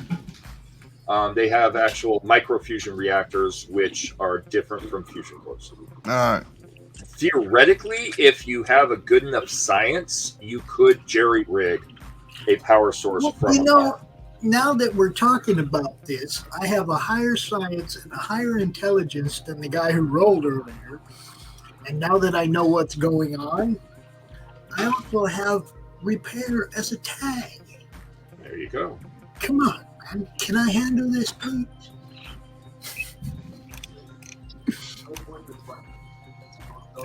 What am I? I kind of shrug my shoulder and kind of thumbs up. Okay. Let's just like repair one or create one. And I nod my head up and down. Yeah. How about we try that? What do I got to roll? Because repair is a tag skill 3. Intelligence is a 7. So, you know. I think I'll roll a couple times and see what happens. What do you think? Here's the problem. You don't really know what the actual elevator looks like. You're only looking at it through a very rough map. So once you get to the elevator, yeah, sure, you could make that kind of roll, but you're nowhere near it. It's literally about 500 feet away from your location. Actually, no, 500 yards, sorry. Can I try to open this door that's Sure. newly unlocked? Sure. Garage door or whatever it is. So you walk up to the door, and there's a little flashing light sensor at the foot of it. What would you like to do? Can I like try to rub my foot across it, like break the beam? Sure. You break the beam, and the garage door opens. As soon as the GM can get the thing to select garage door. There we go. Garage door opens, and before you, come on.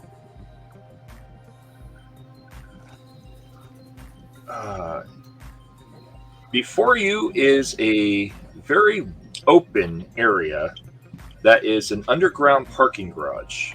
Mara? Mara had to step away, but I'm curious if Mara is back. Well, crap. The player has the camera. Actually, can we switch cameras to you, Max? I can put mine up if you need it. Can you put yours up? Yeah, I was gonna say I have to switch to away from being GM. All right. I can do it. Hold on. Yep, that would work.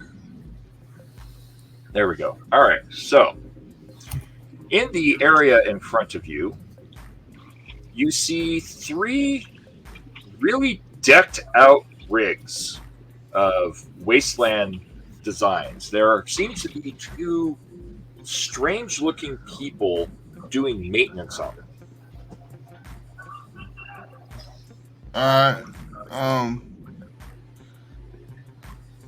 I've still got my weapon out, but I'm gonna keep it down, and Okay. I'm gonna come into the room All right. and kind of whistle at the magnificence of these vehicles, and be like, "These are nice. What are you doing here?" The 2 people just ignore you. Well, that wasn't very polite. Yeah. Blarf. Emerald Moon. Security team, front and center. Wait a second. We're in 2 different locations, right? No. They opened up the doorway that was at the edge of the... Here. Yeah.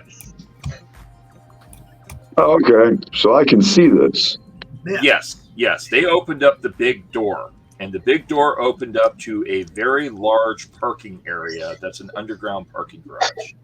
Now, is this Second moving in part- the direction of where that elevator was located on the screen? Yes. They've moved in the direction of the elevator. Okay, I'll walk on over then All right. Give me 1 second. so I can get a better look. You walk in to the area, and there's a very large parking structure with 3 large rigs. One is a modified bus, one is a modified 53-foot diesel rig, and the third one is a modified camper van of some kind. Okay, does any of them possibly have a fusion door? Yeah, I that's look what up I vehicles all the time. Yeah, they have. You're not sure. They look like they could have fusion cores, but you're not entirely sure. What's interesting, though, is these are decked out for severe wasteland combat, and they are dusty. Dude, those need to be ours. All right. Those need to go to the surface with us, Blarf. Well, all right. Can I find the elevator in there? The elevator, there's a big building, a very large building in the corner beside one of them that you can see. It's surrounded by caution tape, and the door to that building is closed. However, make a... I'm going to head over there. You head over there? Okay. When you get close to it, I need you to make a perception plus survival check. Oh, survival has been raised. Give me a second. Okay. Yep, sure. I know I raised that. I think it's I a want to say 6. it's 5. So that would Is be it 6 5? and 5, which would be 11. But give me a second. Let me confirm that. Sure. While he is confirming that, John, what would you like to do? I'm gonna come up to this guy right up next to him, Okay. and I'm gonna just kind of tap him on the shoulder, be like, "Hey, Make looking for a music core." make one moment. Make a perception plus science check for me, please. All right.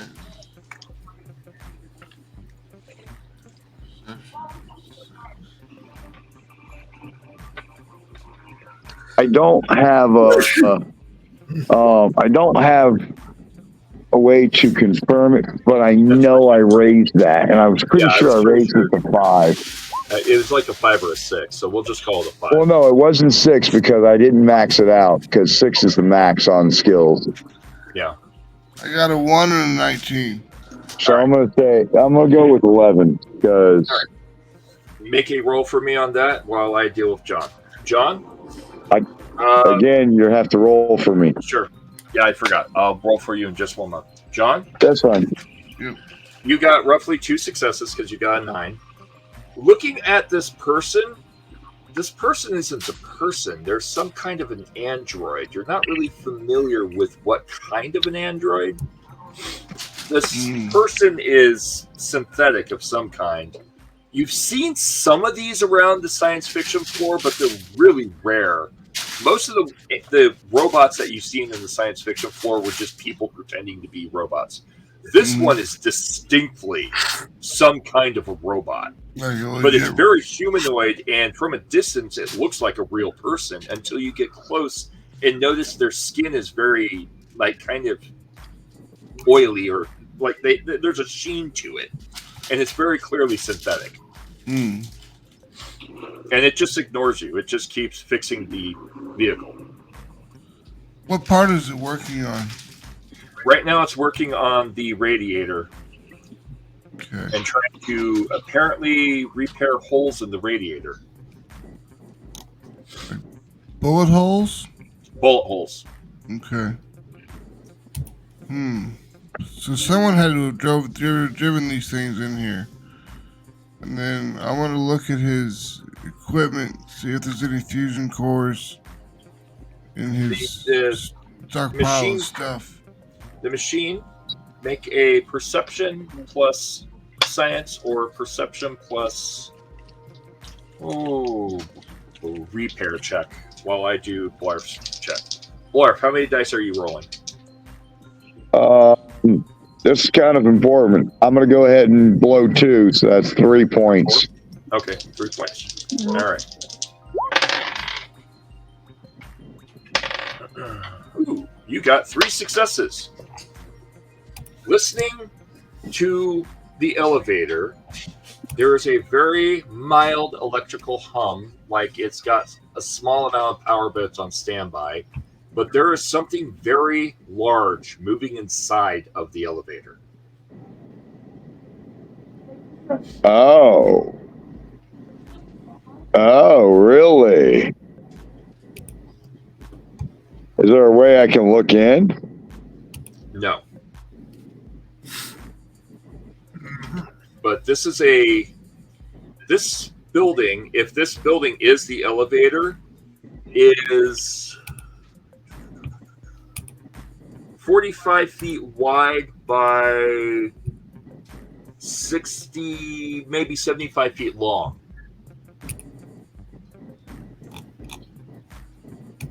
I yell, "Yards!" and I point to my eyes, point to the elevator, and I make a gesture really big. And I, like grin menacingly. Rawr. Kyle, what would you like to do? John? Well, that'll definitely get my attention. Yep.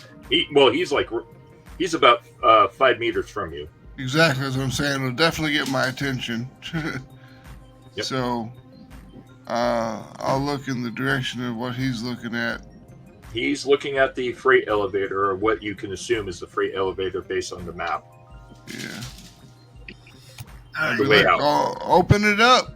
Let's do this if it's something we need I to nod get my rid of. head, like I'm acknowledging, and Let me get the rest of the team in here before you open that door. I put a thumbs up Come on. and wait. Ogre, Emerald Dawn. What's up? We need you in here. The Triune, Mara, everybody, freaking dog, we need you. Mara, Emerald Moon, Atrayu, all the other players, you're being called into the large parking garage. What would you like to do? I point at Ogre. I walk into the room and then find the closest wall to lean on. Okay. Which is I basically point to Ogre and I thump my chest. I point in and I do that kind of like, you know, the like get ready for a fight. Okay. Like I'm kind of, you know, throw my. I wish. Hold on. Let me see if my camera works. He's thumping his chest, yo. Just come on.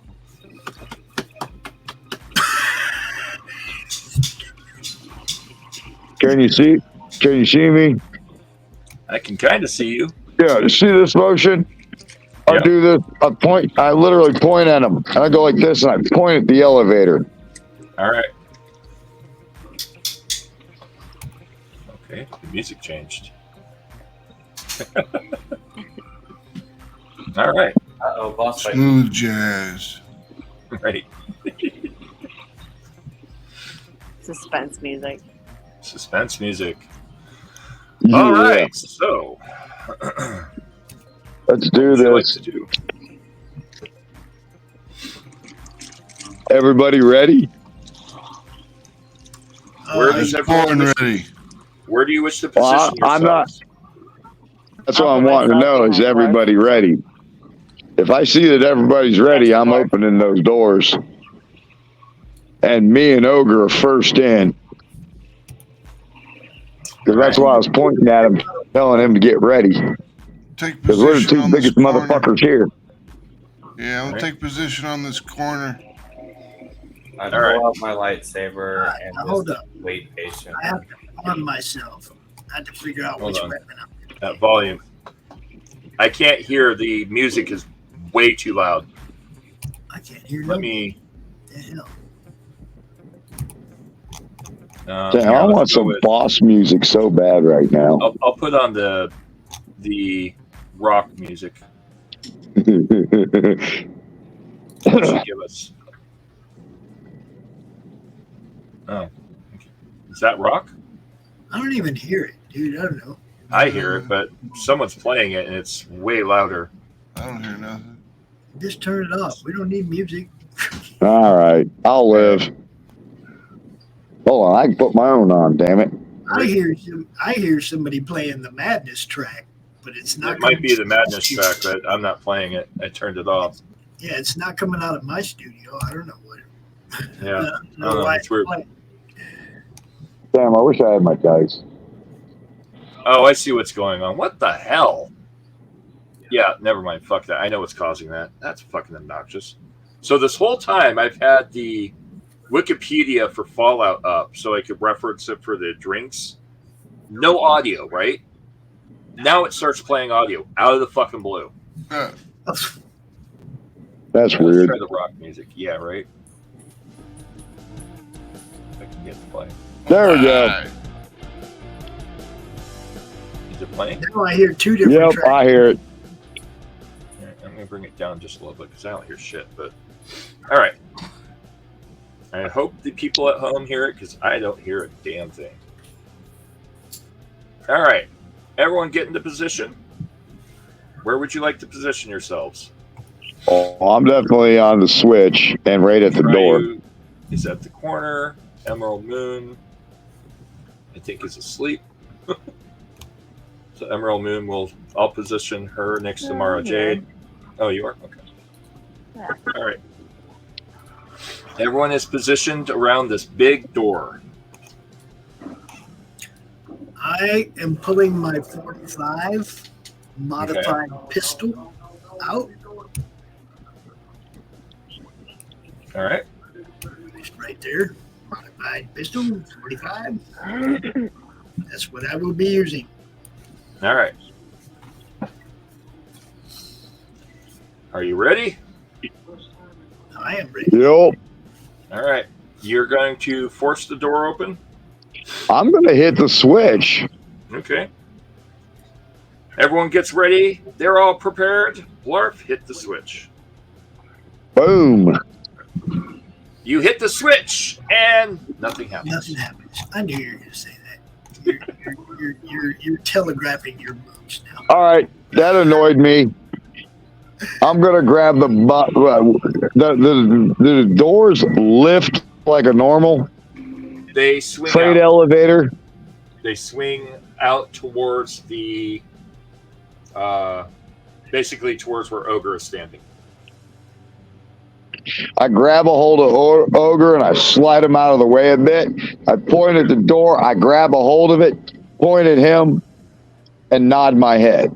All right. And then I assume you open the door? Yep. I figured the two of us are going to manhandle this thing open. All right, give me a second. I need this icon to stop trying to give me the other icon options. There we go.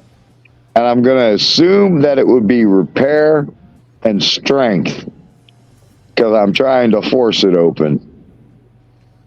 I'll throw jerry rig in too if I need to. It's basically just repair and strength. So repair is 3, strength is 12, that's 15. I'm not going to throw any dice in. I don't think I need to. Ogre's helping me, so that's at least one more die. All right. All right. Roll it. That's you. Yeah. I know. So you're rolling how many dice? It should be just 3 because Ogre's helping me. So 3 dice for you plus 1 dice for Ogre. No, it would be 2 dice for me, 1 for him. Oh, gotcha. Okay. Remember, I'm You not got adding 3 anything. successes. You both managed to break the mechanical lock that's holding it shut, and then you proceed to swing the door open, exposing the interior of the freight elevator. On the opposite side, you hear... I'm sorry? By the way, how many successes were needed? 1. You So just there's had to 2 break on there, so we're back. So we should be either 5 or 6 on the pool. Probably about 6 at this point. All right. Okay. Does anyone else have Important. anything else to say before I say what's about to happen? No. I do have my weapon out. We have Everyone has spelled their our weapon doom. You hear a blood-curdling, very loud roar from inside the vault or inside the freight elevator as a super mutant behemoth walks forward. Yes. And he is fully armored and basically lumbers forward, and he looks pissed. I'll put an attitude adjustment on him. All right. I'm pretty sure Ogre's just itching to hit something. All right. And yeah, Ogre's like ready. All right, everyone, I need initiative from all of you. 12. All right, I think I have 5 to my initiative. My initiative is... After I find my pencil. All right. I can't see my initiative on my sheet. You have it. Fine. That hasn't changed. Yep. Your initiative should be a 9. Normal, Yep. and then add 5. That's 14. Okay, so you have 14. So it's your base value plus 1d20, I think, or something like that. And go ahead and roll it. All right. So What'd I get? 14. No, I'm sorry. Not bad. I'm doing it wrong. Your initiative is your perception plus, I believe it's your agility. is what you get. Perception. Your perception is a 6. Your agility is a 3. Oh yeah, That's and then you have a 9 plus 5. So I plus got a base 5 of because 14 you're plus 20. quantum. Yep, correct. So everyone has a minimum of plus 3 to their initiative, or 5 if you drink a quantum. Cool. I drank a quantum. I'm at 17. Yep, 17. Blark is at. You drank a regular Nuka-Cola, so you have a plus 3. Yep. You have a plus 3. So, what's your initiative, Max? It was a 12. 12 plus 3. So you're at 15. 16. Okay. 15. A Triu is. I don't have a Triu in front of me, so I'll just roll it. That for a Triu. A Tri is a 12. Mara. 17. 17. Emerald Moon. Which one am I rolling? Initiative. It's a set stat. It's a single thing. It's your perception plus your agility. That's 11. 11. And then plus 3 because you had a Nuka-Cola. Or, yeah, a grape. A grape. That's 12 plus a D20. Well, I misspoke. It's not actually D20. So, Moon. And then Ben's not here. I really don't like this system. Yeah, I don't like it either. At some point, I will probably bring out the deck system and we'll work from there, but I have to do mods to it to fit this game system. It's because the system is legitimately awful. I don't know who designed it, but they need to redesign it. Yeah, it's chunky as fuck. Yeah, it's not very functional. I mean, I've picked up on it. That's why you hear me quoting all these numbers.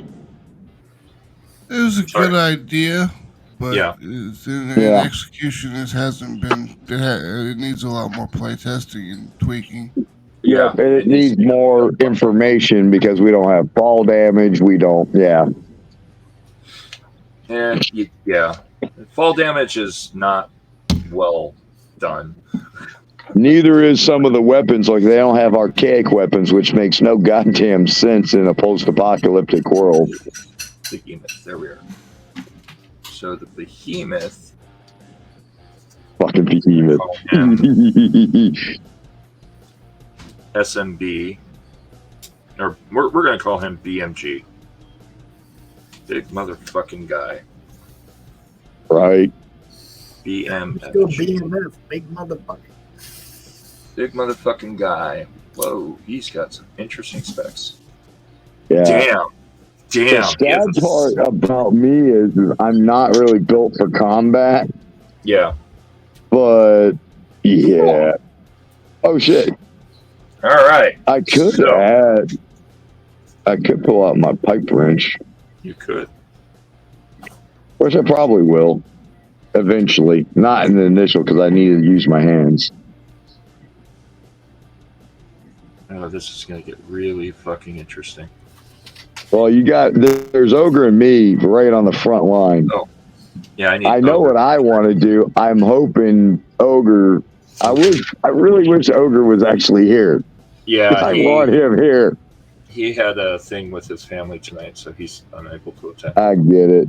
It sucks. His perception. So his is I'll give him a 14. Oh boy, this is gonna get nasty real fucking quick. So 5. Give me a second. I'm calculating the order for everyone. We 3 all go at the same time. I don't think any of us have the hit points or armor class to fight this thing. 7. Oh yeah. Surprisingly, he doesn't have a lot of hit points. He only has 28. Which is a surprise, because most of the weapons do easily 6 points per hit. Yeah, but what I'm saying is, like, I got 14 hit points, and he's going to hit me once, and I'm going to be out the fight. Yeah. None of us have the armor class to fight this thing. Oh, that's why you guys stay out of. Yeah, this Where are guy my hit is points? fucking nasty. Oh shit! Really? And you said I had extra hit points too? Yep, you do. You have +5. So I'm looking at Okay. 23 hit points. Yep. Yeah, that doesn't bother me to have 5 more. That puts me at 19 anyway. Like I said, stay out of physical combat. That's what the big boys are for. Right now, I'm reviewing the super mutant behemoth stats. So just give me a moment because it's pretty interesting what they can do. All right, so how big is he in compared to me? Just out of He's about curiosity. 3 times your size. He's fucking big. In comparison to the car I picked up. So let's put it to you this way: you stand at what, about 9-10 feet? Yeah, I know, but in comparison to the car I picked up on the racetrack. Yeah, he's twice the size of the car. This is going to be a little harder. Damn it. He's a big boy. He's a big fucker. And he was trapped inside the elevator. And in the game, it takes me dropping a few grenades and the combat maxed out shotgun at like 127 damage.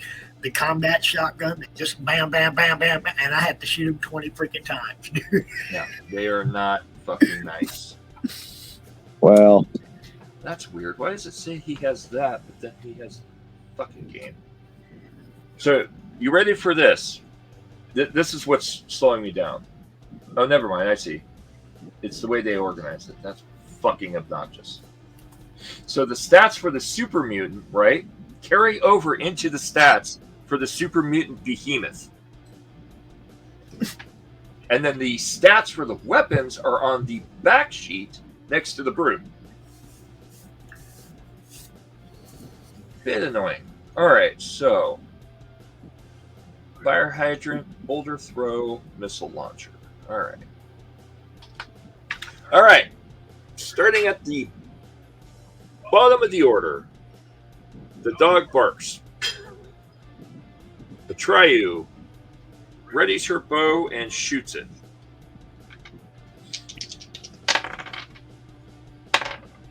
Oh, that's priceless. All right.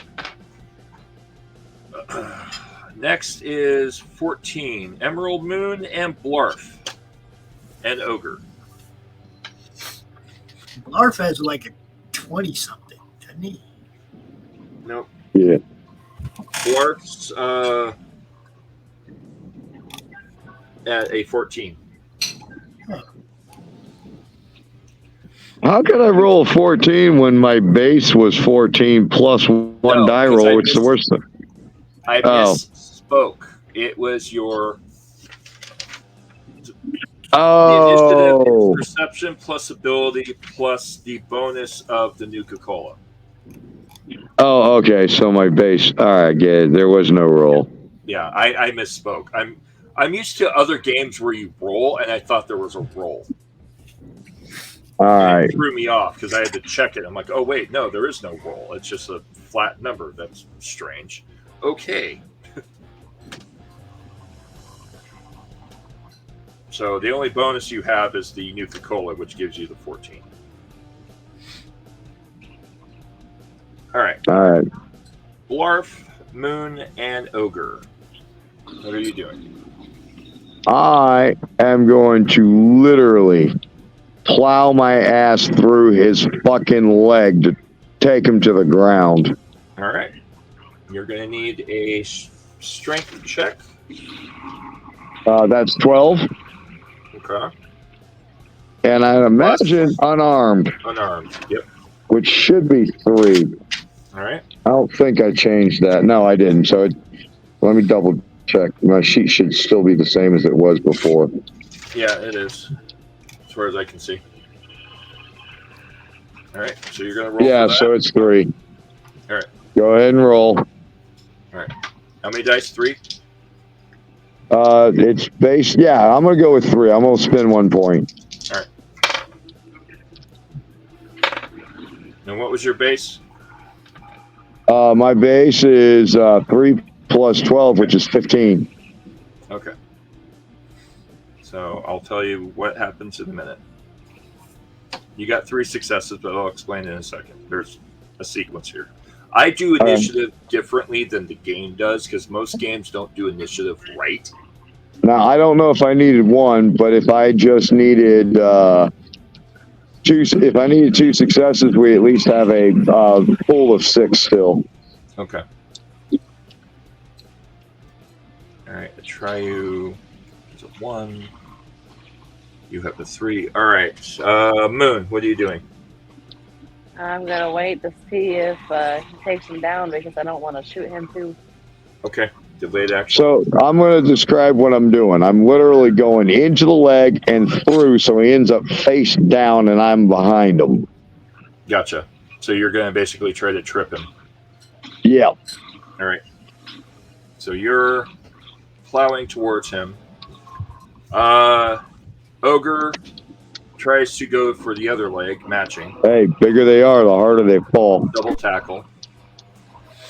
Oh, shit, he's doing the same thing? Yeah, he's doing the same thing. He's matching you. He's a football player. I love So it he when thinks, tackle the big guy. All right, so those 2 are down. Then it's Max. What are you doing? I'm gonna come around the corner here. I don't know if any of that will do damage, but I know that's a fucking hard-ass hit, though. I'm gonna fire my weapon at him. All right. So, What are you aiming for? Are you aiming or just raw fire? just draw fire right now. Okay. All right. Do I just roll my pistol? Yep. You already had your pistol ready. So roll for your pistol.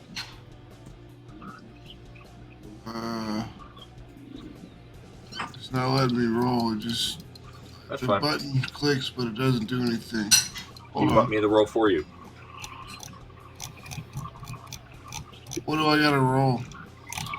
For pistol, it's small guns plus agility. 3 plus 6 is 9, so I'll roll. A base of 2 dice, unless you want to roll extra dice. Everyone has full up because of the. Yeah, I'll roll 4 dice. 4 dice. All right. What was your base? 9. Okay. First 2 don't succeed. Second 2, you got a natural 2, so you got 2 successes. All right. So that's a 2. Now, Pops, roll 1 die for me. 1 dice. Pops. Oh, pops. Okay. Yep.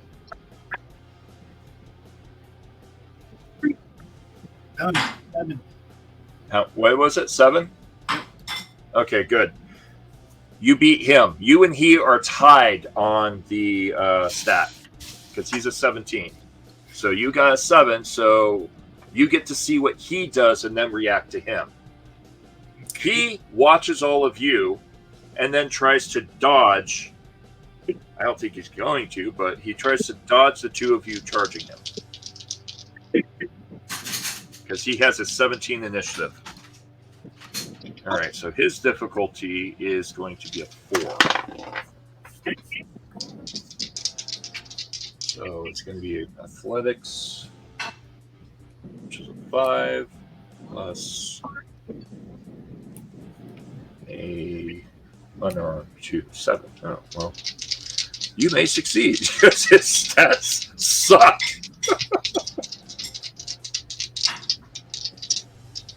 How the fuck? Oh, wait, I'm looking at the wrong stat. What? What? Dude, the lack of consistency. What the actual fuck? No, like, seriously. Super Mutant, right? Has the special stat. Okay? Super Mutant Brute, special stat. Super Mutant Master, special stat. Super Mutant Behemoth, no special stat whatsoever. That's because he's already got all the AC and everything else, and he's a big slow fuck. But if you're going to give stats for the creatures, because every other fucking creature has it, you need it for your big beast. Fucking dumbass fucking game. Like, dude. How do you think that? This is just bad. Alright, so I guess he's got a strength of 12? 14? What? I'll give him 14. Alright, agility. We'll give him a 5. I'll just go off of this other sheet here. Agility 5, athletics 2, difficulty 7. He's going to go with 3 dice. He's probably not going to... Nope. And no. Alright, so he got a flat 0 on all 3 to dodge your attacks. Sweet. Dwarf and Ogre pile drive his legs and take them out from underneath him, slamming him to the ground. John shoots the gun, and you hit Wild into the torso. You're just a regular las pistol? Yeah, 8mm. Okay. All right. 10mm, whatever it's called. What's the damage on it? Do you know off the top of your head? Yeah, I can look it up quick. Perfect. Damage is 6. Okay. Damage is 6, so 6 dice. 1, 2 hits and 2 effects. All right, so you do 2 damage plus 2 effects. You cause 2 damage to his torso, and his armor catches on fire. Now, Pops. Yes. As this is happening, what would you like to do? Well, since I get to react to his not failing to dodge and getting taken to the ground, I'm going to draw a bead on his head because it's right in front of me. Go for it. So what I have is a 45 modified pistol that you can see right here on the screen. Damage 8. Type vicious, electrical, persistent damage. There we go. So I assume that's rolling on the small guns. Yep. Small guns plus agility, not guns, because that would be weird. Get myself back to the right screen here. Okay, my small guns is attack skill. Yep. So, I already got 1 success, right? Yep. Okay, I'm gonna roll 3 dice and see if I can plug him a few times. What do you think?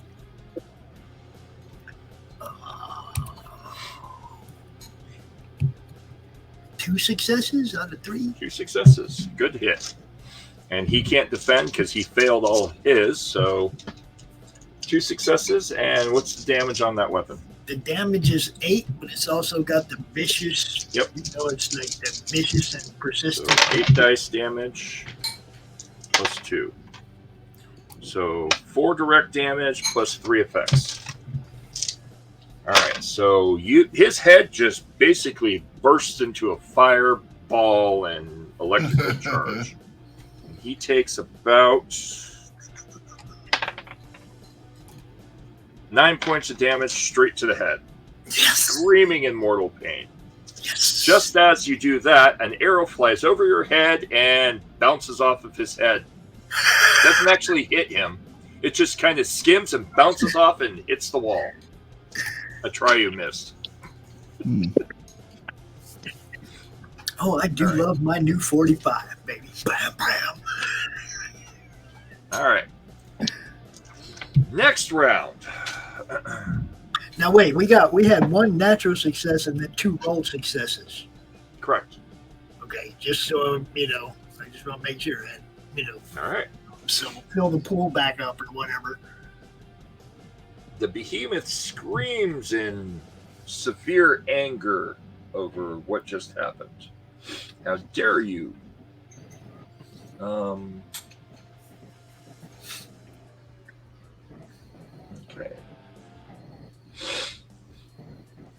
Sorry, I'm reading the extra stuff on the behemoth. What? Jesus Christ. I love this. So the behemoth has a special stat of big, right? I love this. The behemoth is bigger than most characters, towering over them. The creature receives, you ready for this? An additional +1 point of health per level.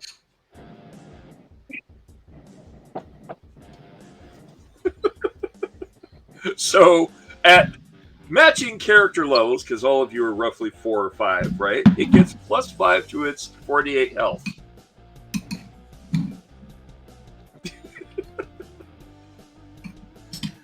Sure.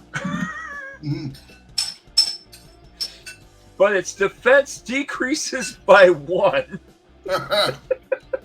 to a minimum of 1 per level.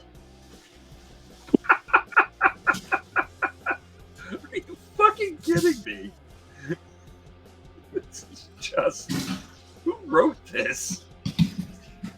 Further, it only suffers a critical hit if an attack inflicts 7 or more damage after damage resistance in a single hit, rather than the normal 5 or higher.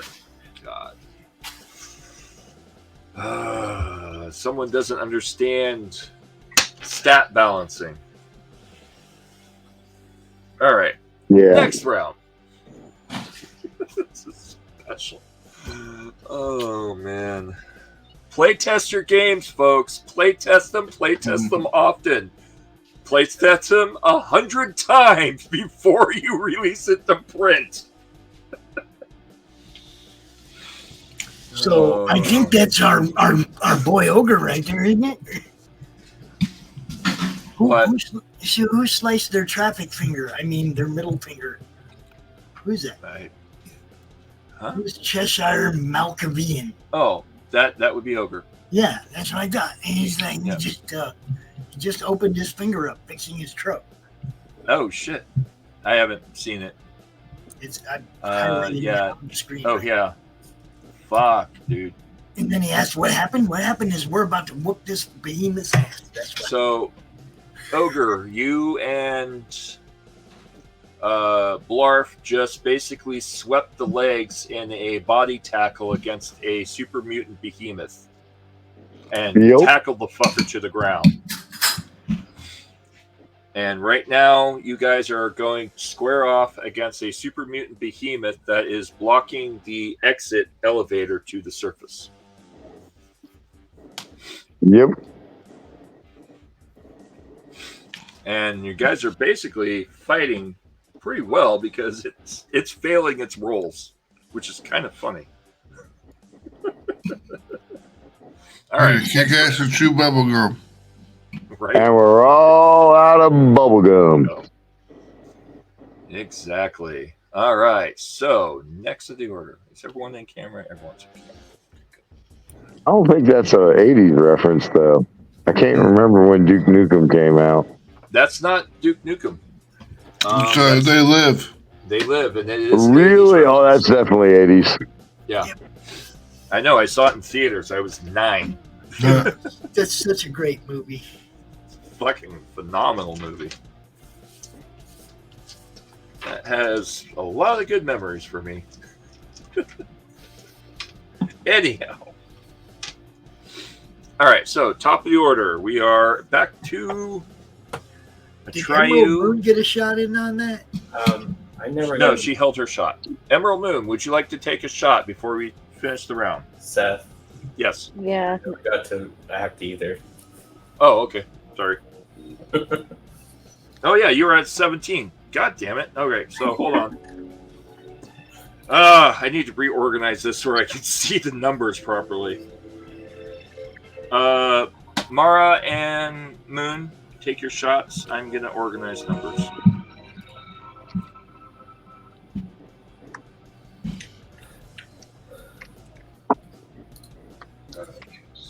What would you guys like to do? Alright, I'm going to try to shoot him. Shoot. All right. Everybody shoot it. That will be your agility plus small guns if you're using a pistol or associated weapon. What weapon are you using?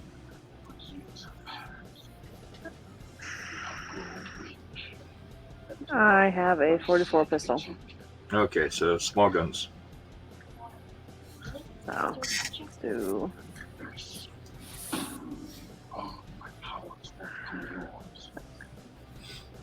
So small guns and what else?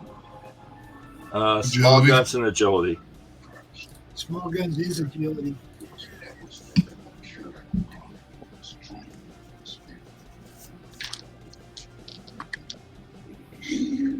I have 1 success. All right. Well, ironically, you're going to hit. What's the damage on that? Where do I find that? It should say damage or DMG, and then it'll have a number next to the little dude's head.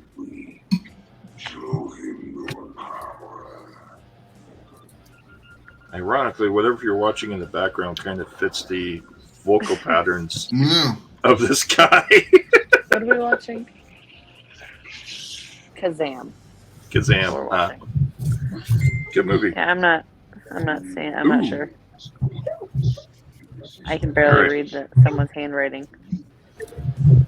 And the ogre's going to use Pain Train on the next round.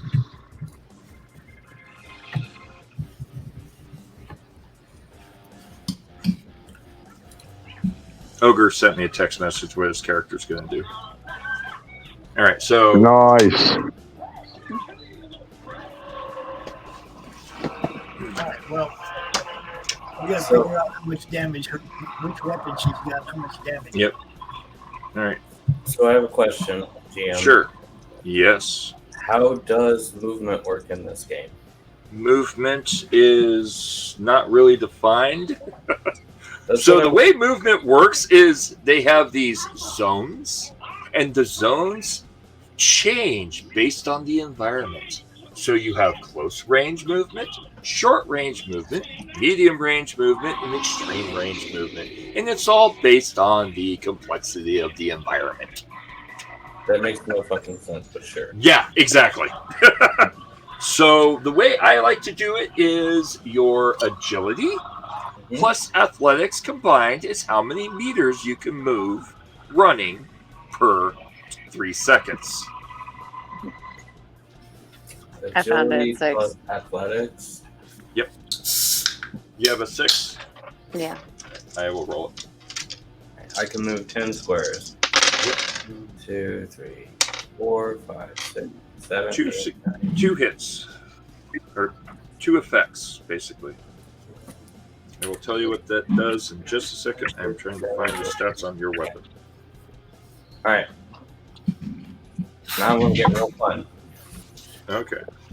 So she hops herself off the wall and just takes off at a dead sprint and then stops and does a lightsaber throw right into the dude's head. All right. Dude, Roll it. She basically just bolted straight at the guy and then stopped shy of him by about 9 feet and threw her laser sword straight at the head. Okay, because he's still laying out prone Yep. on the ground, right? Okay. Yep. Oh, and as she's running, she's like, "Oh, Raincore, I know what to do with you." All right. I'm trying to remember how to fucking attack. So in this case, since you're throwing the weapon, it's going to be throwing plus agility. So combine throwing stat plus agility stat. That gives you a target number. Roll a minimum of 2 dice below that target number. You can add more dice to it if you would like. 1 success. 1 success. All right. All right. You got 1 success. You pretty much, if you get 1 success, you're going to hit because the dude's failed his rolls. Yep. Emerald Moon. What weapon did you shoot at him with? I have the 44 pistol. 44 pistol, thanks. It does vicious damage, so it's a little bit of extra. There we go. Good. Okay. You managed to hit him in the head for 2 points of vicious, which just tears into his flesh, causing about a total of 8 points of damage to the head. All right, Mara. I did 4 points of bullet holes. I don't know what that means. So four points of damage. Okay. Is it single bullet hole or double bullet hole? Double. I got 2. Double. So each bullet hole represents 1 point of damage. Okay. So how many total bullet holes? 4. That's fine. 4? Okay. And then do you have any faces? No. Okay, so just straight 4. Yep. All right, 4 bullet holes. And that's going to be laser, sword, energy weapons, melee.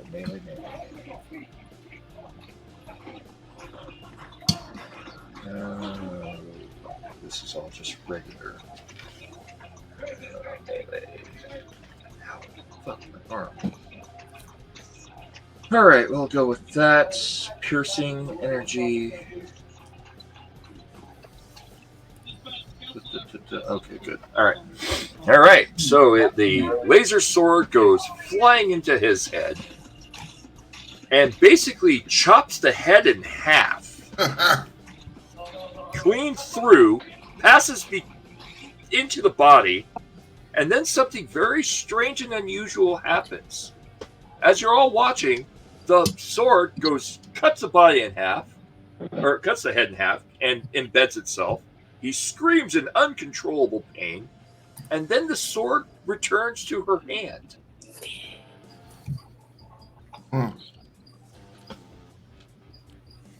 Impressive. I had a Harley interruption. Say that again.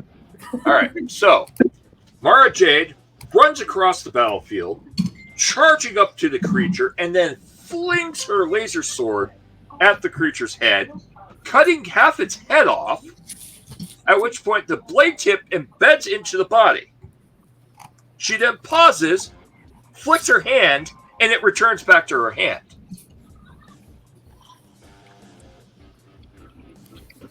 And Where did we get Jedi? Mara Jade is a Jedi. Yeah. I don't know what the hell that is. But she doesn't have Jedi powers. That's the funnier part. She just thinks she does. So effectively, out of the gate, so people understand what exactly happened, her character has, on her laser sword, a little ring that attaches to the sword that has a tether. So as she flung it out like a measuring tape, it came back to her hand. Because her character thinks she has supernatural powers, and sort of does. Gotcha. It's visually, you're looking at watching it hit because there's a small string attached, fishing string, and then it reels back in. So where are we at in this battle? It's still going. It's hurt. It's hurt bad. It's pissed. And it roars and tries to push itself up. Bottom of the order, the dog barks again. Atreyu knocks a second arrow, aiming for the head, and fires. Let's see if Atreyu hits. Oh, that's not good. All right. The arrow goes wild. We will figure out where it goes in a minute. I got a sneaking suspicion I know where it's going to go. We'll see. Hold on. It really depends on each of your actions. Atreyu is going directly behind Royal Kyle, and it went wild. Direction 18. So 18. Actually, it's heading towards one of the androids. Oh, nice. All right. So, next, Ogre is doing Pain Train. So, Ogre just decides to plow into it some more while holding its leg. Yep. All right. So he's dropping people's elbow on his back, is what you said? Well, Pain Train works a little bit differently. Basically, you just plow into something with the power armor. You get like a kind of just it's already laying on the ground. So exactly, and he's holding the leg, so he just decides to use the body like a broom. Let's sweep, and just plows into it. You guys each got a leg. Why don't you just nut shot that big boy? Because Ogre doesn't think that way. No, but I do. What did you just send me? Ogre screams out, "It's a witch!" and runs forward, plowing over what Mara Jade just did. He's sending me messages through Messenger. All right, next. Jesus. Moon, what would you like to do?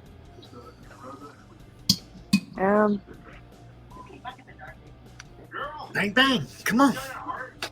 Well, I don't know how many bullets I have left.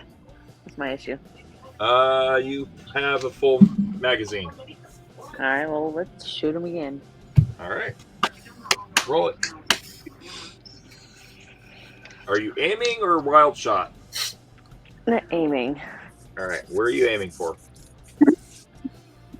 Is there any part of his head left? Yes, half of it. Half its head is left. Chest. You're gonna aim for basically the torso because it's on all fours trying to push itself up. Yeah. All right. And I got a 10 and 11. All right. So 10 and 11. And what's your agility plus small guns?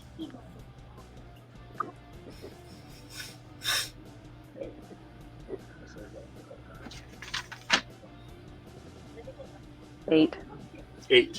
So you shot wild. Mara Jade is in your firing path. Shot wild. Goes straight forward. And okay. So what would you had 10, 11? Okay. Why is Jade? Mara, you're going to have a bullet coming behind you. You need to score below a 10 on your next action, or you will be hit. Why is Mara Jade in the line of sight? It's just a patient. All right. Blarf, what would you like to do? There's a wild shot coming from the direction of Emerald Moon that is clearly not on target. It's in your general direction as well. Ogre is grabbing the leg and deciding to sweep with the super mutant. It's not like we can see where the bullets are going, guys. Come on. Oh, it's a itty bitty wasp sting.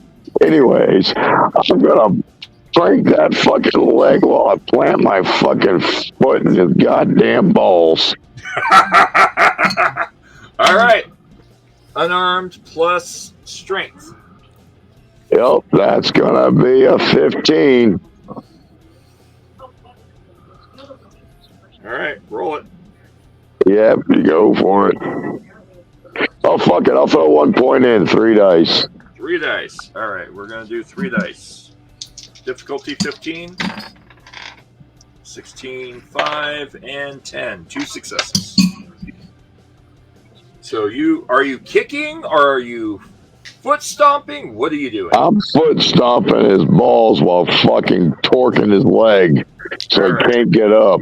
All right, so you go to torque the leg and foot stomp the balls and realize you're hitting bone. Super mutants don't have genitals. That's fine. Wolfman ain't I'm got pretty no narc. goddamn strong. All right. This means I stomped on something hard. Yep, you stomped on something hard. Your strength is a what? 12. 12. So you do 12 direct points of damage. Straight to the ball sack. And twist to torque the leg. You hear a snap. As you snap the leg, the creature wails out in unbelievable agony. Max, what are you doing? Finish him! Yeah, take another shot at him. All right. Aiming or blind? I'm going to aim at his head. All right. What's left of him? Yeah, get it. Oh, no successes. No successes? Well, I said the 9 is a success. I'm sorry? The 9 should be a success. Okay, I couldn't hear you. That's why I wasn't sure. No, you're good. All right. So you got 1 success? All right. How much damage do you do? 6. 6? We get 1, 2, 3, 4, 5, and a effect. So you cleave the head off with that shot.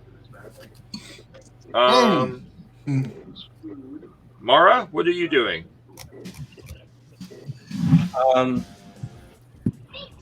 Is it dead? Not quite. Okay. So I'm going to try to attempt to dodge roll to my left. Okay. And as I'm coming up from the roll, I'm going to pull my gun and shoot it. All right. I will need you to make a agility plus small guns for that, difficulty 3, because you're doing 2 actions. You need to score below a 10.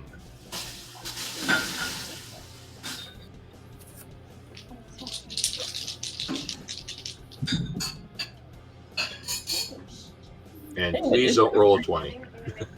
No, I rolled a 3. Good. You roll out of the way and manage to shoot it clean in the head. Pops, what are you doing? Oh, bang, bang. You know what I'm doing. I'm going to go roll it. Tag skill with the 45, with the modified 45, tag skill small guns. We're going to go bang, bang, and bang, and that's like no successes except for the tag skill success. Okay. Still got 1 success. All you needed was 1 success. How much damage do you do? By the way, GM. It's damage 8 with the vicious and the electrical and all that shit. All right. Ooh, that's pretty nasty. Hold on. Oh, that's really nasty. All right. So here's what happens. Everyone descends upon this poor dumb bastard, and you basically just cleave his head off. It explodes into a spray of red goo as Ogre proceeds to sweep his body across the floor for a good 20 feet. Blarf tears his leg clean off in one direction because Ogre's going in the opposite direction. And Blarf holds the genitals down while ripping the leg in the opposite direction. All the bullets hit the head and torso, shearing off the arms, and you have a giant bloody mess. Ogre manages to move past Mara Jade and sweep the body into the area, and it's paste. And then Triu shoots an arrow, and let me finish. A Triu fires an arrow and gets a headshot on the android, sticking it to the front of the machine. The android continues to try to work on the machine, very dysfunctionally, because its head is stuck to the radiator of the bus. Why exactly did she shoot the android? She missed. I was going to say, she probably missed. Yep, she missed. She when I rolled for her action, she failed. She botched. Her arrow went wild. And her arrow went wild. So, you have one very dead super mutant. That's one dead alien. Alright. The super mutant had on it, or super mutant, the behemoth had on it, not much. Oh, this is sad. So it had a missile launcher, a boulder, a fire hydrant, and broken up armor. That's it. I want none of it. I don't really do that. You big boys fight over that missile launcher. The missile launcher would be nice, but we'll give it to the big guys. Is a missile launcher considered a big gun? Yes, it is a big gun. I've got that on my ranking pretty high. All right. Emerald Moon picks up the missile launcher unless anyone argues. Oh, if she's got that type skill, by all means, load it up. Yep. Now, the thing to notice on this missile launcher, when you pick it up, it's a pretty decent missile launcher, though it has a lot of strange dents in it with red dried blood. Looking at it, you think the dumb fucker was using it like a baseball bat. Probably. There is 2 rounds of missile that was on his belt that he also was hitting things with. Thank God he didn't cook it off. But yeah, you have a pretty nice missile launcher. It does 11 damage. Has a blast radius, or a blast effect for its specialty, and has a range of long. So you can basically shoot roughly about 150 meters. Cool. So add to your character sheet, missile launcher. And I'll have to find the stats on it. And then you will have 2 rounds for it. I'll give you the specs for it in just a moment. Anyone want the fire hydrant? Nope. No. I am going to go try and talk to Buford before we leave, though. All right. We'll get to that in just one moment. Missile launcher is a big gun. It does 11 damage. This one has a blast damage effect. It is a physical damage. Fire rate of 0, meaning 1 per round. Range is large. Quality is blast and 2-handed. It weighs 21 pounds and has a rarity index of 4. So it's semi-rare. All right. All right.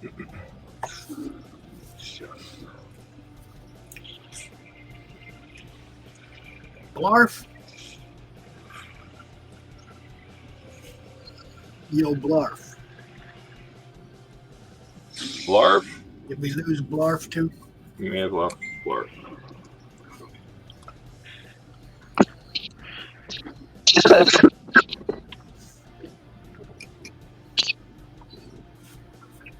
I really need my mechanic ray. Well, being that it is 1 a.m. and we have done a 3-hour game, this is a good stopping point because the next section is going to probably take an entire time. Okay. Because where we are at right now, you went for the big thing first, which was the thing that you would have to get through to get out of the place, but you still haven't fixed the elevator. No, we haven't fixed the elevator, and I haven't told Blarf what I want him to do about these vehicles right here either. No, you can tell them now before we end game. That's what I was trying to do. I said, That's fine. That's fine. I was going to say that beautiful black one in the middle. I want to drive that one out of here. Let's see if we can get at least 2 of these working. So we could drive at least 2 of these out of here when we leave. Give them a thumbs up and start doing an evaluation. All right. Do a roll for me for evaluations. All right, that's going to be repair and intelligence. I'm going to need 2 different actions. First one is going to be intelligence plus repair. Second one is going to be pilot plus intelligence. That's a tag skill. Shit, what is my pilot? It should be 3. Okay. Get tag skill 3s out of both of those, pilot and repair. I love those. Yeah. Back at my element. Here we go.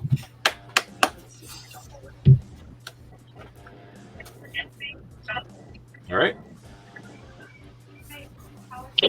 Oh, it's all right. I have the dice. Yep. All right. So how many dice on the first? On the repair and intelligence one. Repair and intelligence. Intelligence is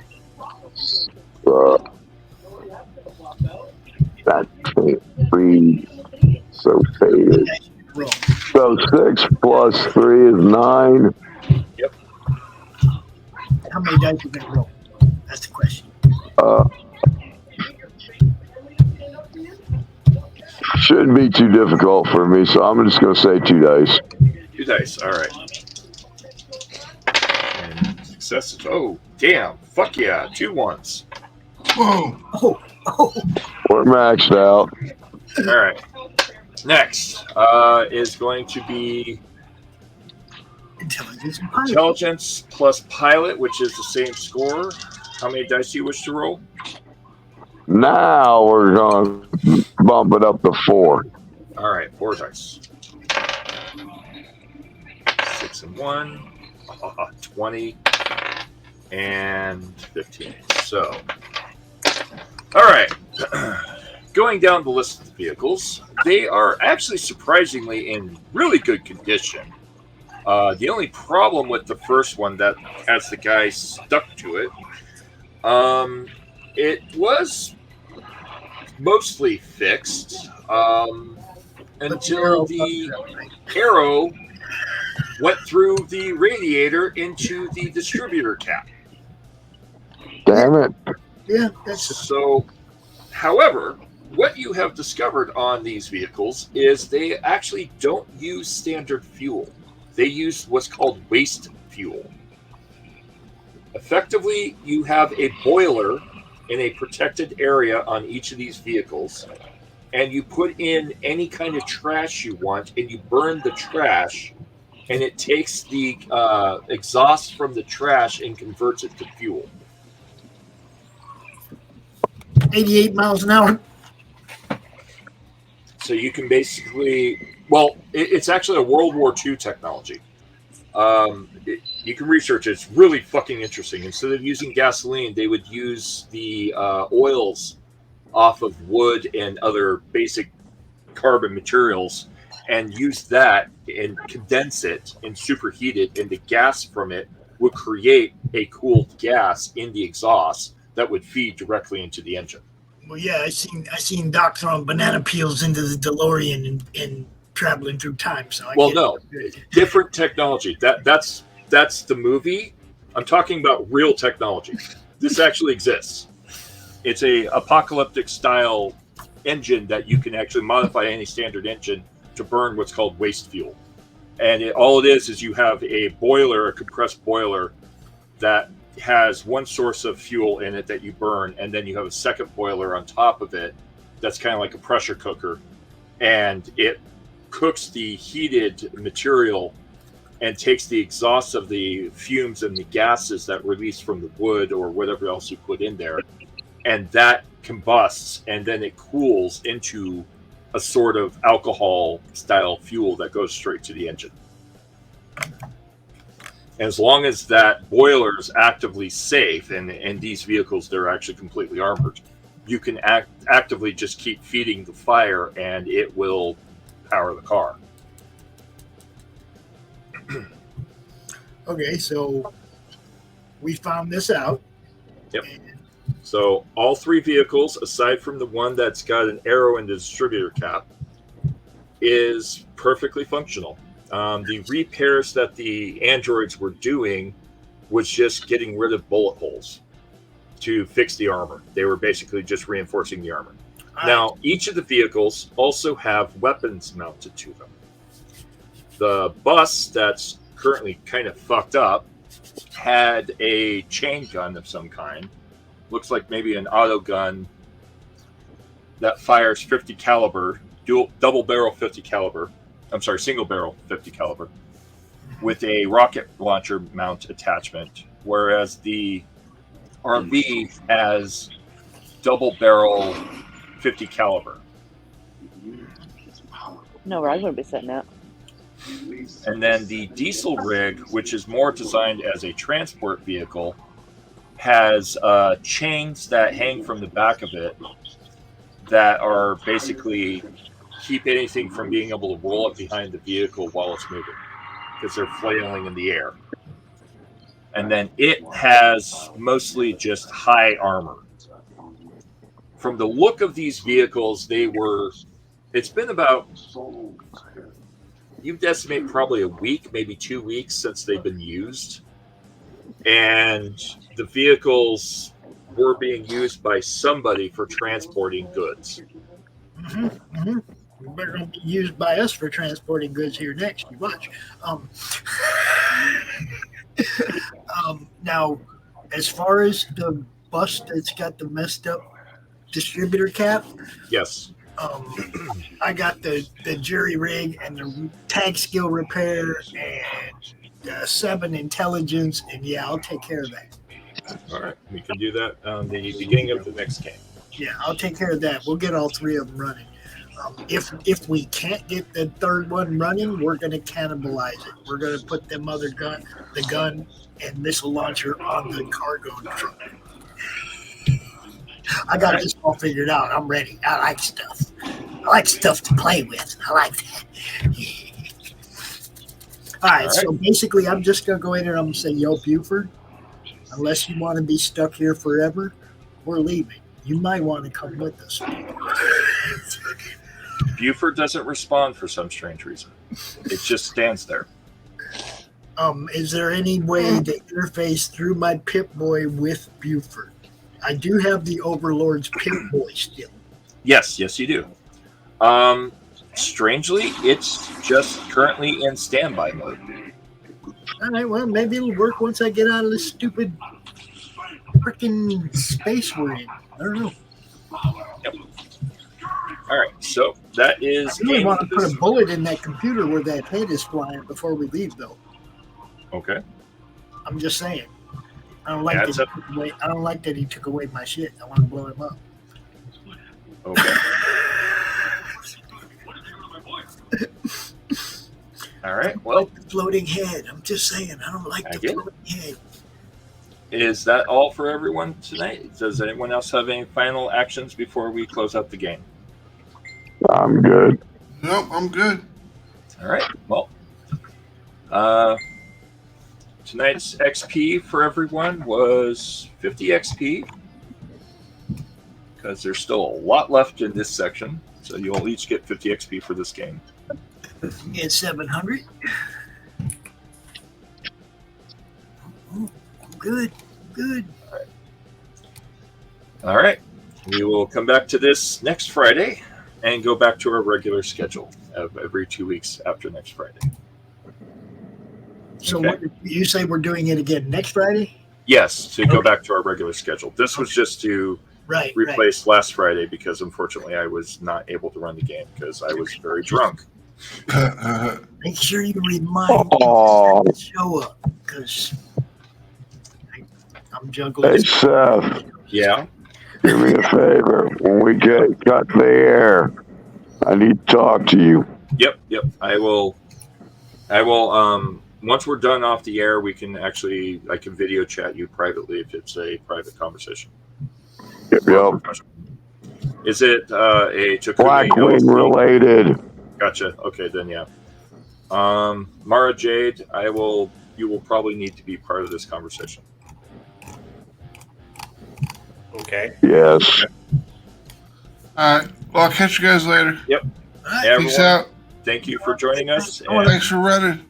We will see you next Friday night Peace. at the same bat channel, same bat time, same whatever the other thing is.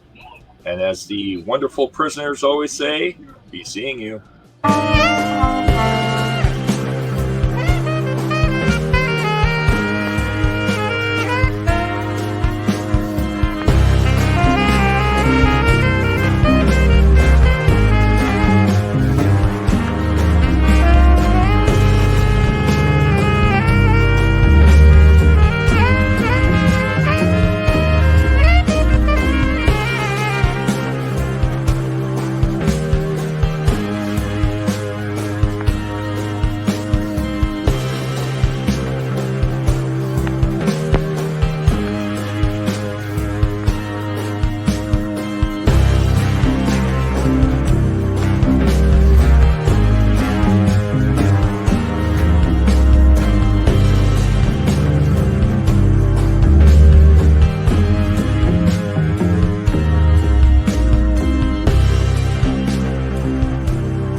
This concludes our broadcast day.